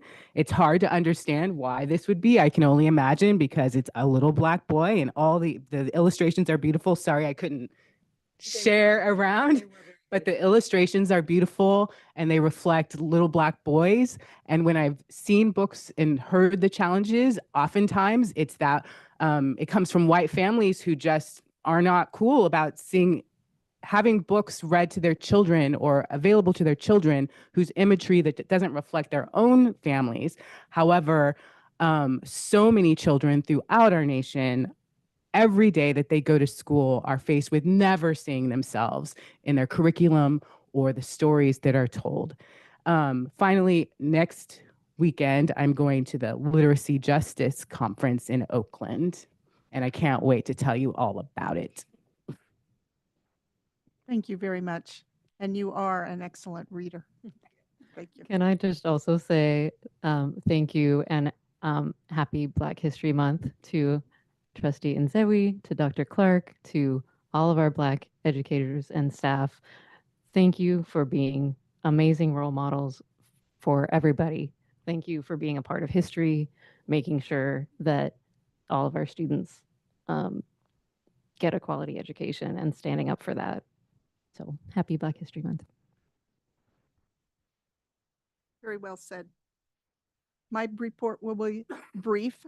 I just wanted to give a shout out because this week is National Public Schools Week, February 24th through 28th. So I want to thank every worker in our district, every volunteer, and every public education supporter in Mount Diablo School District, Contra Costa County, California, and nationally. We welcome and serve every student with open arms. On February 14th, I met with the Pleasant Hill City Council member, Andre Oblensky, who was elected in November of 2024, and he shared with me some of his goals for the city of Pleasant Hill during his next 4 years. And on February 18th, as Ms. Mason mentioned, we attended the Community Advisory Committee for Special Education, and the topic was navigating in uncertain times. And the next meeting on March 18th will feature a panel on autism. On February 20th, Ms. Treese and I attended the Measure J Bond Oversight Committee and the final meeting of the 2010 Measure C CBOC group.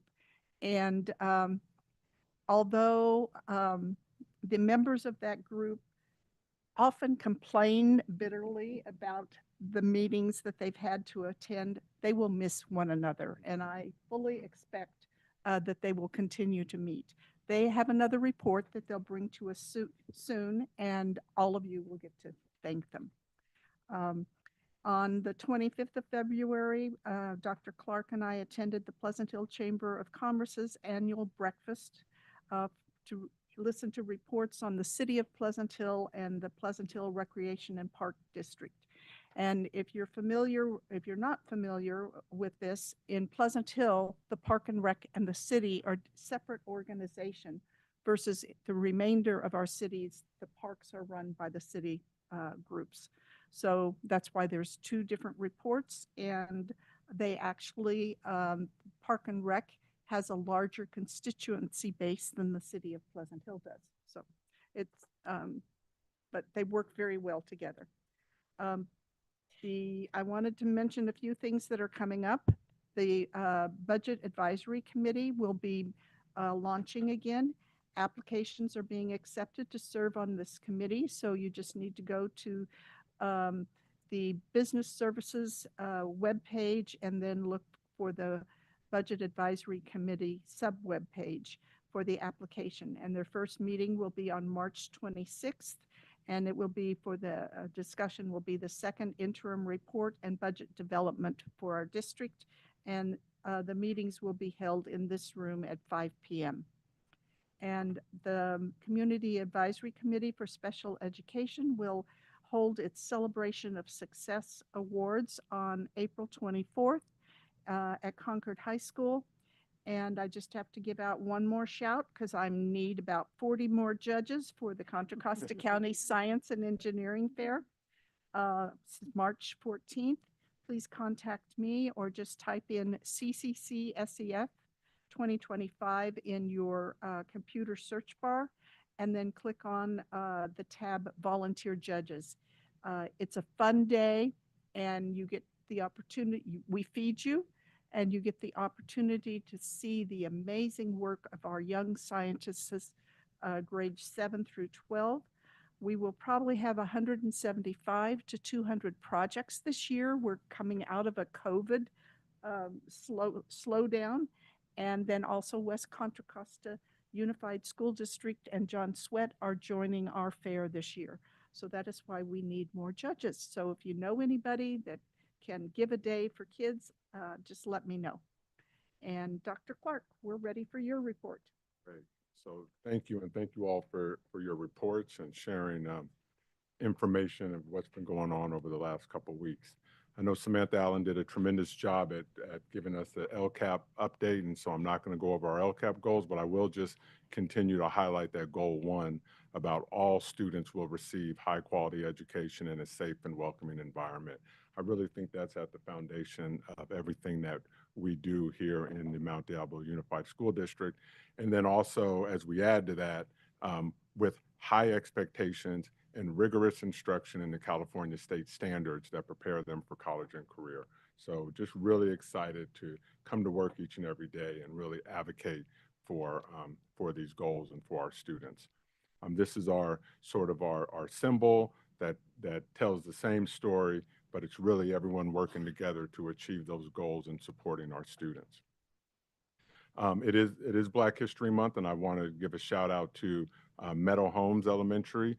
This was a student-led play that they did, walking their classmates through African American history, and it was in conjunction with one of our outside providers who provide support, and there were widespread excitement throughout the assembly. Parents and students were very excited to see what these students put on and did themselves. So very happy about that. Also, just again, just supporting that goal 1. This is Delta View, and again, they're doing book fairs. When I saw this online, it brought me back to those old days when I was a child, of bringing back the book orders from my mom and coming back to school with a check and an envelope and things. She was smart enough not to give me cash, but I always came back with a check, and she always made sure, even though we didn't have much, she made sure that I could always buy a book when those things came. So that just kind of hit me that we still do that in our schools, and I'm glad to see that. So I wanted to highlight that. I know that these are we gave these whiteboards.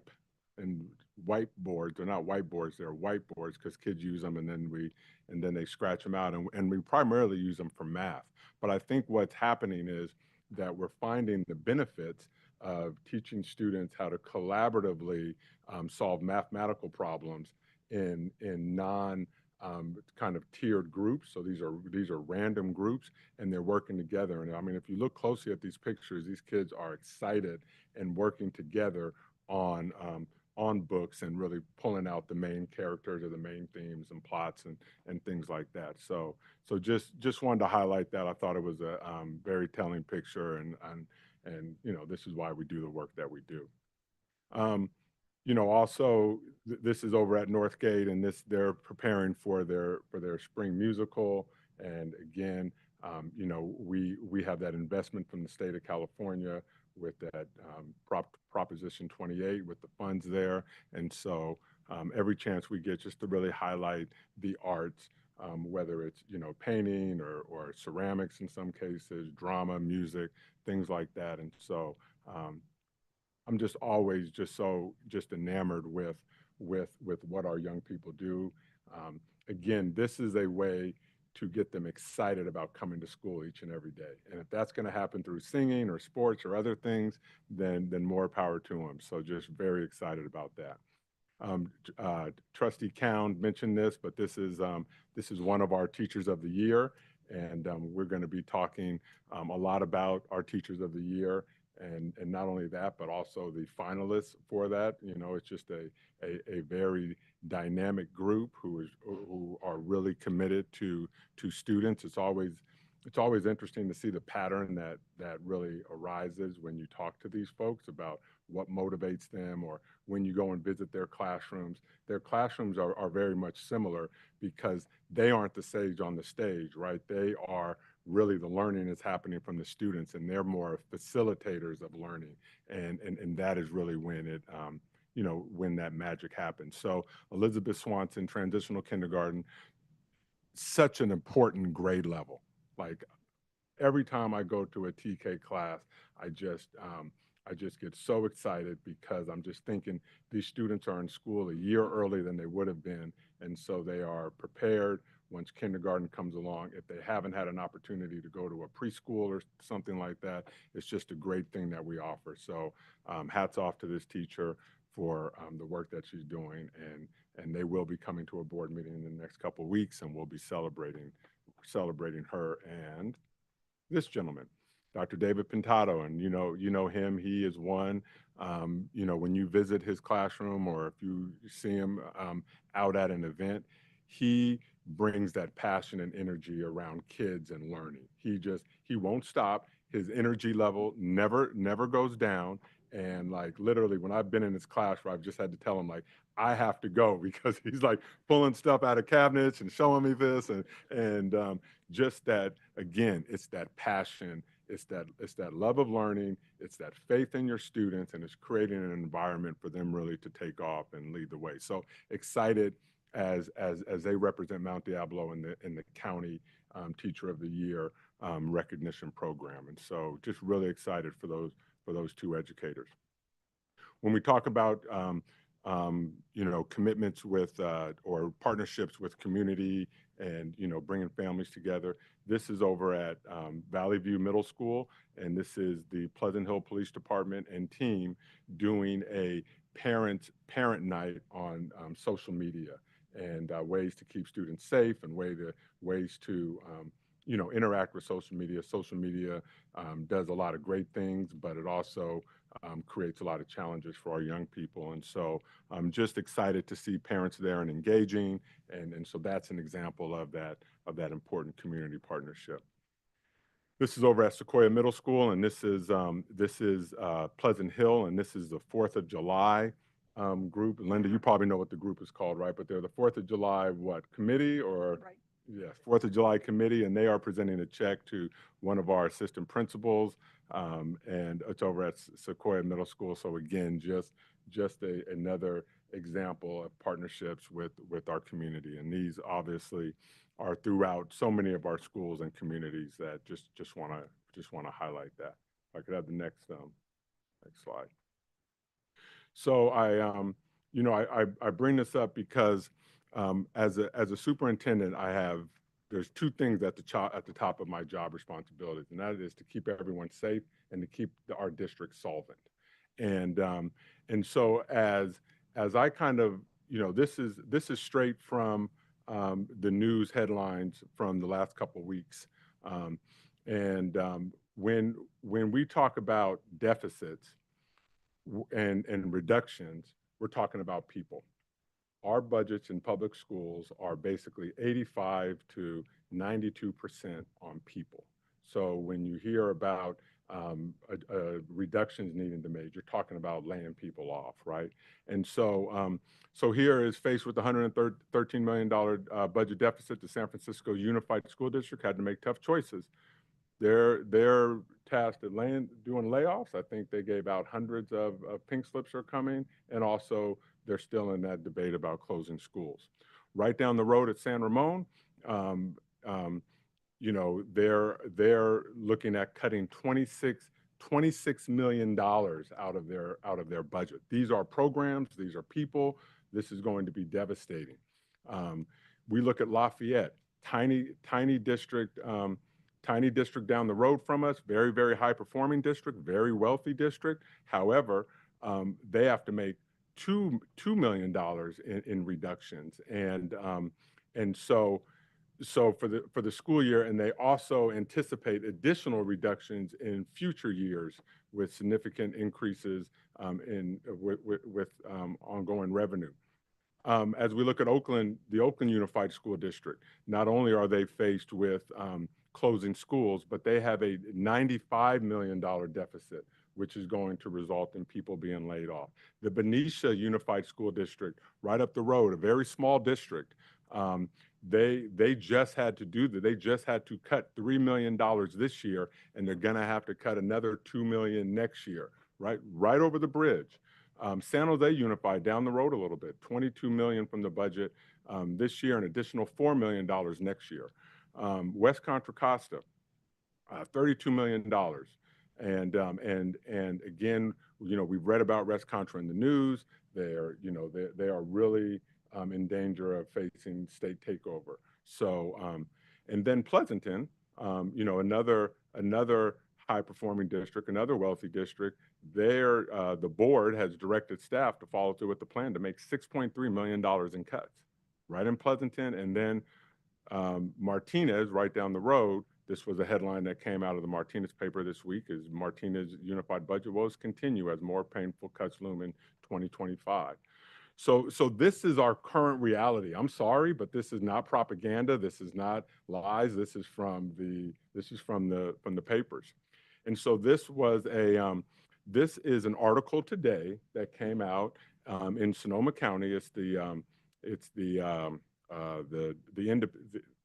Independent, I believe, is the paper. But they really talk about, with declining enrollment in the end-of-pandemic relief grants have meant several school districts in Sonoma County are battling shortfalls. So this is right out of the paper. But what I want you guys to really realize, it says, meanwhile, in Napa County's largest school district, Napa Valley has no plans of significant cuts to programming and staffing. This is largely due to the district's proactive and fiscally responsible decisions. Listen to what that was, which included closing two elementary schools and a middle school over the last 5 years because of declining enrollment. So to be prudent and to be responsible means we need to close schools. Are we ready in Mount Diablo to start closing some of our smaller schools, or maybe our underperforming schools, or maybe you name it? Are we going to have those discussions? As we go down, again, these are small schools. 1,600, there's 1,600 students in this in the Bellevue Union School District, right up the road in Santa Rosa, $1.5 million. It's happening. Structural deficit, declining reserves, and they still have to meet the 3% raise. In January, just last month, a couple of weeks ago, the school board voted to eliminate the equivalent of 40 full-time classified positions, including student supervisors, office assistants, and kindergarten instructional assistants, right? There's only 1,600 kids in this district, and they're laying off 40 people. I want you to think about that impact. Old Adobe, 1,700 students. They have to cut $3.8 million. And it talks about, again, about you have to keep that 3% reserve in there, and so you have to cut. Trying to see what district this is. This just goes on about Old Adobe. Petaluma City Schools, 18 schools, 7,000 students. So that's a fraction of what we have. They have a $5 million deficit. and the district needs to cut $4 million this year, and it's going to they cut $4 million last year, and they're going to have to cut another $2 million this year. So, oh, we got more. Santa Rosa schools, 24 schools, 13,000 students. Again, third of our district. They're looking at $20 million in cuts and closing schools. So this month, after months of debate, the school board voted to close 3 elementary schools and 3 middle schools by the end of 25-26. So, well, there's one more. Sonoma, eight schools, 3,000 students, $2.3 million with declining enrollment this month. Eliminate 19 classified and 14 certificated positions coming next year. Cuts include a middle school principal. I don't know who's gonna run the school if you don't have a principal, a vice principal, a math teacher, along with 7 elementary teachers on special assignment, a high school counselor, district librarian, psychologist, and a special education program coordinator, right? Oh, there's one more, West Sonoma. I mean, so what I'm doing, I'm sorry, but like if I don't prepare for what our current situation is, then I'm not being responsible. And so I want this board to know, I'm doing this during my superintendent's report because it is being taped. It'll be online. Anyone can click on it. And if you don't believe me, you can look up these articles and you can read and you can see that we are in uncertain times. We also, which we've already experienced, we are also losing grants, federal grants that had been out there. And we had a grant that worked with transitioning our adult special education students into independent living. And that grant and that research grant was cut on how we can best serve those students. And we had to lay off folks who were doing that work. So again, it takes a lot for me to have to send out a notice to all of our teachers and employees and families and things like that. There's more districts. I mean, I can just continue to go on. But I did have to send an update on our contract negotiations. And I truly believe if we have dollars, we will give those dollars. And the reason why it is critical that we share accurate information out there is because just as we heard earlier, it's being said that we have a $200 million ending fund balance. Well, that just isn't true because even though there's $200 million in there, so much of that money is restricted dollars. So the arts money, the Prop 28 money, that is in that pot. The ELOP money, the after-school programs. We got Mr. Humphrey here back there who works with our after-school programs. That's in that pot. And so if we don't educate folks and at least be transparent so we know we make certain decisions, then there's going to be outcomes of those decisions. We had a thing with Teamsters where we did a salary study, and we found that there were a couple of jobs in Teamsters that were way underpaid, and we brought them up, double-digit raises for those groups. So we believe in paying our employees, and we want to pay our employees. All of our employees right now are receiving a 9% raise from last year and full benefits, which equates to a 2% raise. So that's 11%. So in these current times that we're in, you know, I'm watching as my Bitcoin account has just tanked, and other things, and I'm paying $5.50 for gallons of gas and things like that. We are in uncertain financial times. So I just want to be extra prudent when it comes to making financial decisions for the district. And so I had to send out this update, and I encourage everyone to go to our human resources page and look under labor relations, and we are just going to just share proposals in there, share information, so that at least people know what the stakes are that we're dealing with. As I'll wrap this up, I will say that the lead negotiator from Medea, if you email him, his email address ends with CTA. So CTA has an agenda, and CTA has things that they want to get across and stuff. So are we looking at a CTA agenda, or are we looking at a Mount Diablo Unified School District agenda? And I would just be curious about that. And I will say CTA is putting out stuff around this social justice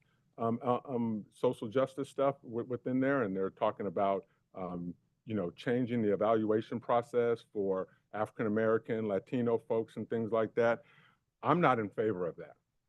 I am the president of the California Association of African American Superintendents. I'm also the president, which I don't talk about, the National Coalition of Educational Equity. We work with people all over the country on ways that they can support each and every one of their students. I would never, ever give that advice to change the evaluation structure and things like that for people of color. Surprisingly, in Mount Diablo, we actually have a Black Educators Association. These are teachers, and they join a Black Educators Association. We are in the process of there's a group that's creating an association of Raza educators for our Latino employees. So I mean, the question, the question would be asked is, where's their support? Why do they feel the need to have to create something separate?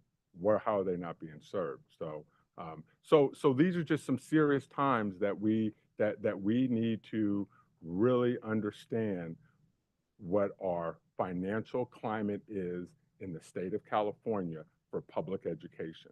And I just went down all those districts. They're doing great things. They're serving kids. They got kids in those districts just like we do, but they're having to cut back. And we've just heard how we're making progress, how we're moving down the right path. We've said that over and over. And I have closed schools before. In my previous district, I closed 6 schools. I was only there for 3 years. I closed 6 schools, and I had to reduce the budget by millions, and it meant laying people off. That is not something I want to do, but as superintendent, that is in my job description of what I have to do, just as all of those superintendents and boards had to make those tough decisions going forward. So I just want to be transparent. I'm willing to, we have a team out there that, almost my entire cabinet's on the bargaining team. We're here to work. We're here to roll our sleeves up. But what we're seeing so far, I mean, you can see it's underlined there, with 60 compensation items, and we priced out 7 of them, and we're at 159 million. It's not going to be pretty in the Mount Diablo School District going forward if we don't live within our means. And I know, the narrative is that we have this huge ending fund balance, but we are deficit spending, and so that money, even that is earmarked for other things and is restricted dollars, it is quickly going down. And I just want to make sure that we can be fiscally solvent in the next 3 years. We do have to produce a 3-year budget. And lastly, we aren't giving out pink slips right now. My friends down the road in San Ramon, they're giving out pink slips, and in Oakland and in West Contra. Those are the large districts in Contra Costa County. Well, Oakland and Alameda, but in Contra Costa County, there's 3 large districts: San Ramon, Mount Diablo, and West Contra. San Ramon's laying off, West Contra's laying off, Mount Diablo isn't. And so it's really going to be up to our community about how we want to go forward and what we want our district to look like over the next couple of years. So again, I started with some very positive stuff, and then I had to kind of bring us back to this reality of uncertain financial times, and I'm worried about what it looks like in the future for us.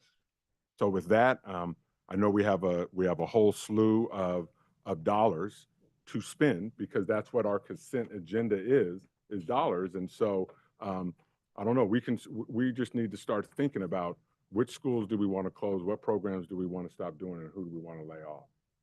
And I would much rather spend money than have to do those things.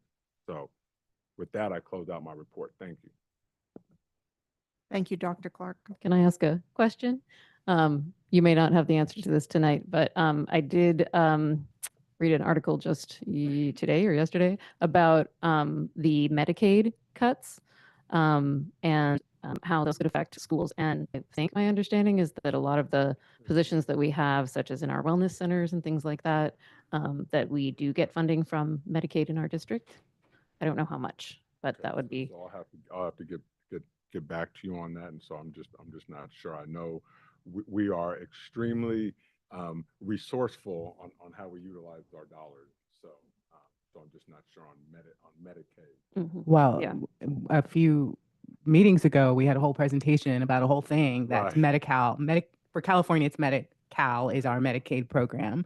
And not that you would know the numbers, but like that's a whole program that supports children that was, if I recall, 100% funded by Medi-Cal reimbursements. And so that would be, it was the budget. You read it today. That yes, that Congress passed a budget with cuts across the board to the entire safety net. Yeah, so that hits our kids too. So there is more. I'm nervous as well. Yeah, So yeah, thank you yeah. for sharing that. I just your report brought to mind two more things for me on the positive side. Our wonderful award-winning TK teacher. One of the things in the Steubenville school district that has such great literacy. One of the things that they say is key to their success is the early childhood education. The preschool, they have like 80% of their kids in preschool focusing on language, things like speaking in full sentences and increasing their vocabulary. So yay, TK. And then lastly, I just wanted to mention when you talked about social media, that reminded me of something from my day job that does apply here, is that on March 26th, at 5:30 p.m. at Las Lomas Library, the Assembly Member Rebecca Barra-Cahan and staff are hosting an event called Anxiety, Technology, and Schools. And it is hosted by Acalanes High School District, but it is also with our own Chris Clausen, who will be speaking about our Chris? Yonder. He was here before. Oh. Thanks, Chris. Who will be speaking about our Yonder program and our wellness centers. So thank you, Mount Diablo, for representing there and being able to share some of this important information. And thank you. And I do have, there was a slide I left out on my report, but there were two things I wanted to announce is there were also lots of celebrations celebrating the Lunar New Year. And they had dragons and stuff and just lots of great things. And then also Ramadan is coming up, and there has been some educational guidance around letting us know, just to understand that some kids are going through that, and so therefore there's some things that they can and can't do, and energy levels and things like that. So again, it's just a way, like, I really feel that in this district that we are true to our mission and to our students, to our employees, to our family, that we are true to them. And I just don't want to see us get to a place where there's no going back. So thank you. So the next item on our agenda is the consent agenda. And approval of items listed on the consent agenda are considered routine and will be approved or adopted by a single motion. There will be no separate discussion of these items. However, any item may be removed from the consent agenda upon the request of any member of the board and acted upon separately. So are there any items that trustees would like to have removed for separate discussion? I move to approve all consent agenda items. I'll second that. Well, that was quick. We have a motion by trustee Nzewi with a second by trustee Mason to adopt the consent agenda as presented. Any further discussion? And we had no comment cards on this particular agenda item. Trustee Ochoa, how do you vote? Yes.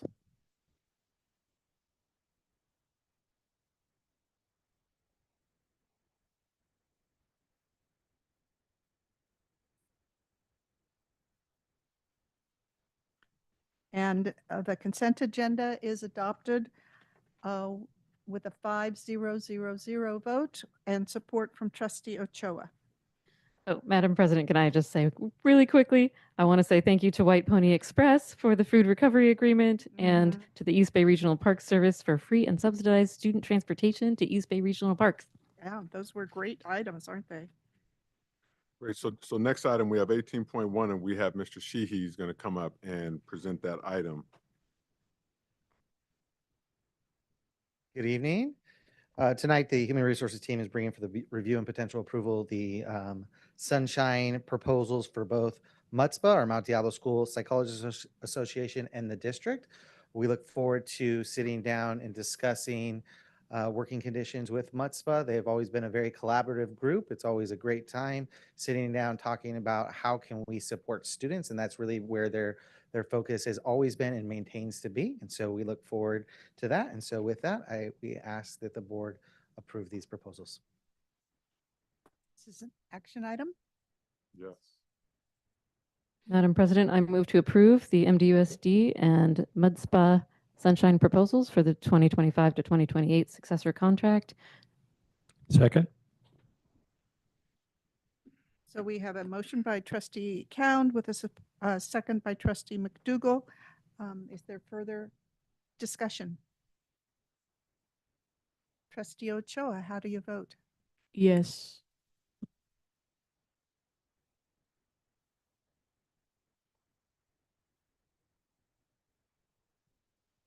So item 18.1 is adopted with a 5-0-0-0 vote and support from trustee Ochoa. Thank you. 18.2, the board governance handbook. We had this on our last agenda, and because trustee Cowan was absent, we decided to defer it till this particular meeting. Is there discussion and or a motion? I appreciate you waiting for me, but I had full confidence in you, and I did read through this in full support. So I would like to make the motion to approve the MDUSD Board Governance Handbook as presented. I'll second that. We have a motion by trustee Cowan with a second by trustee Mason on the board governance handbook revisions. Further comment? Trustee Ochoa. Yes. Thank you.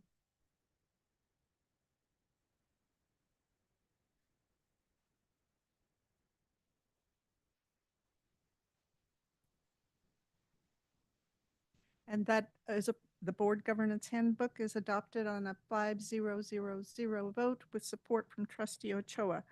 Now we are up to board policy changes from CSBA, the March quarterly update. Dr. Clark. Yeah, this is just info, and so we're just bringing this to the board for info, and we'll bring it back at a later time. Thank you. We're ready to move on to 18.4. This one is info action.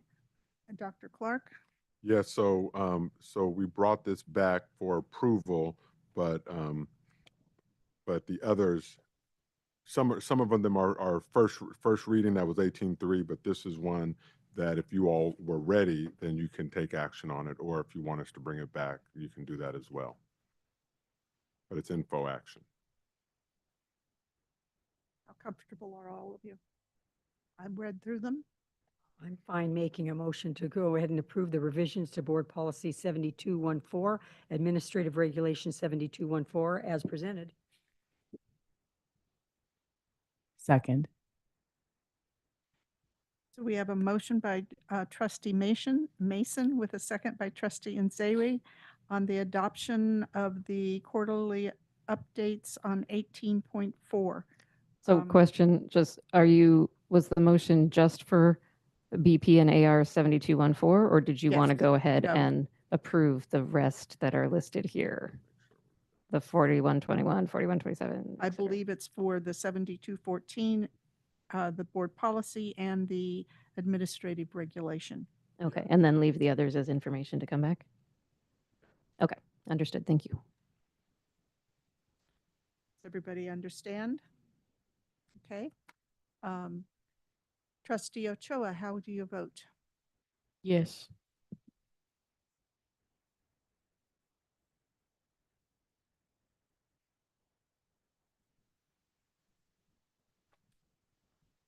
And those two, the BP and the AR 7214 are adopted on a 5-0-0-0 vote with support from Trustee Ochoa. 18.5. Yes, Madam President. So this is Resolution 24/25-53, and it's adopting a conflict of interest code. So let me just read a couple lines here. Whereas the Political Reform Act Government Code requires each public agency in California, including each school district, to adopt a conflict of interest code. Whereas the district has recently reviewed its list of district officials and the duties of each and has determined that changes to the current conflict of interest code are necessary. Now, therefore, be it resolved that the governing board of the Mount Diablo Unified District adopts the following conflict of interest code, including the accompanying appendix of designated district officials and disclosure categories, and that is attached. Right. Thank you. I would just note that I appreciate that California does have these conflict of interest codes and that we are required to disclose in our Form 700 these types of conflicts of interest. It would be wonderful to see our federal government be required to do similar disclosures. With that, I move to approve Resolution 2425, adopting a conflict of interest code, Board by Law 9270 and Exhibit 9270. Second. So we have a motion by Trustee Count with a second by Trustee Nzewi on the revisions to Resolution 2425 for the Conflict of Interest Code, Board by Law 9270, and the Conflict in Interest and Exhibit 9270. Further discussion? Trustee Ochoa, how do you vote? Yes. I'm curious, does our student trustee have to complete the Form 700? Oh, No, how not as lucky. as an advisory vote. I think that's the reason. Thank you. This motion is adopted on a 5-0-0-0 vote for the conflict of interest codes and bylaws. I mean, board policies, excuse me. 18.6, Dr. Clark. Madam President, I can't believe I'm saying this, but we're at like December 2024 quarterly updates. And so, meaning we're getting close to catching up. So we're getting very close. So we have this we're asking for approval, but it is info action if you guys need more time with it. But this is in the hands of the board, 18.6. I move that we approve revisions to Board Policy 1250, Administrative Regulation 1250, and I don't even, what does BB stand for? Board by Law 9240 as presented. Second. So we have a motion by Trustee Nzewi with a second by Trustee Count to approve the revisions to Board Policy 1250, AR 1250, and Board Bylaw 9270. Further discussion? Trustee Ochoa. Yes. Thank you.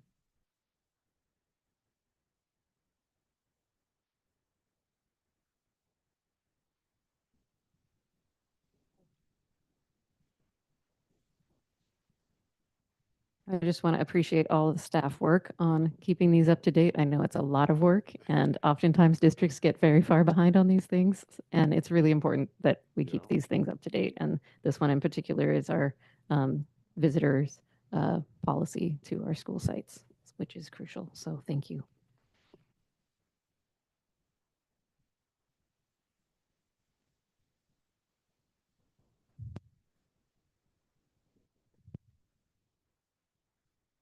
Our colleague is just logging back into the system. Those things happen. I think it's happened to all of us at one point or another.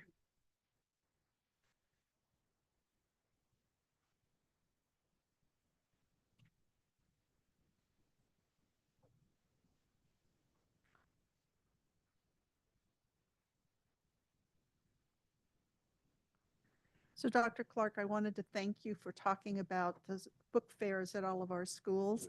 That's so important when a student can take home a book that they've been able to purchase at the book fairs.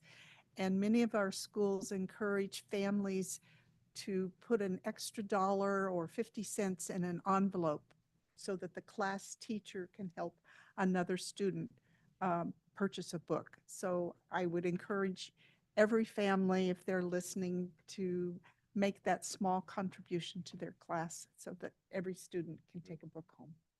So we're having some technical issues here. So can we do this, the last item? Can we do a manual vote on this or A voice vote? a voice vote? Okay. Trustee Ochoa, how do you vote? Yes. Trustee Adzewi? Yes. Trustee Mason? Yes. Trustee Cowan? Yes. Trustee McDougal? Yes.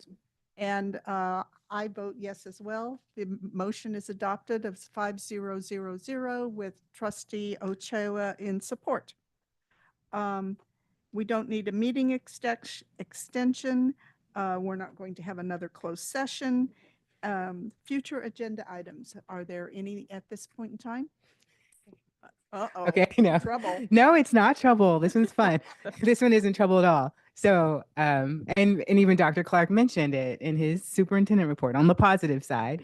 I got to go to the Pleasant Hill Choir Festival. And so our visual and performing arts, and we have a strategic plan, and that we did it a while ago, and then it was presented last year. And I would love an update on the progress towards the strategic plan.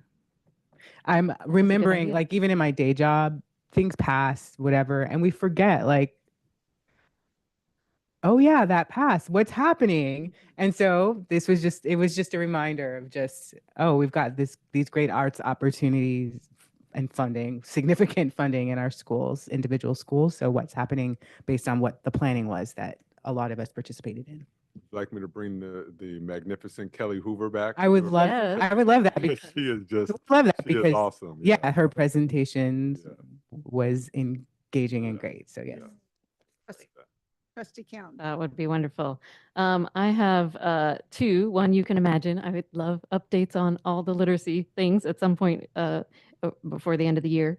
And then my other one is I just feel like we need more understanding of where we are with our HVAC control system. In particular, I'm thinking about trying to understand, can we talk to the controls expert to ask questions? Can we see the control panel and the data of sort of where things are going wrong? And also understand, can we talk to a district or hear from a district where Schneider has already done this control systems successfully so that we know what it is that we are striving to reach? So those would be two topics that I would suggest. And then just one last thing that I wanted to mention that I've been thinking about in terms of reading, because I'm involved in trying to learn more about all of this. I was thinking about holding kind of listening sessions where I just want to be able to hear from parents or students or teachers about what they're experiencing out there across the district in terms of reading. What's working really well, what are some challenges? So thinking about how to do that, whether it be on Zoom or at a coffee shop. So let me know if you have any ideas on that. Thanks. Thank you for sharing that information. If we're all ready, are we ready? I'll adjourn the meeting at 8:30 p.m. Thank you very much, everyone. And we have documents to sign, so please wait a little.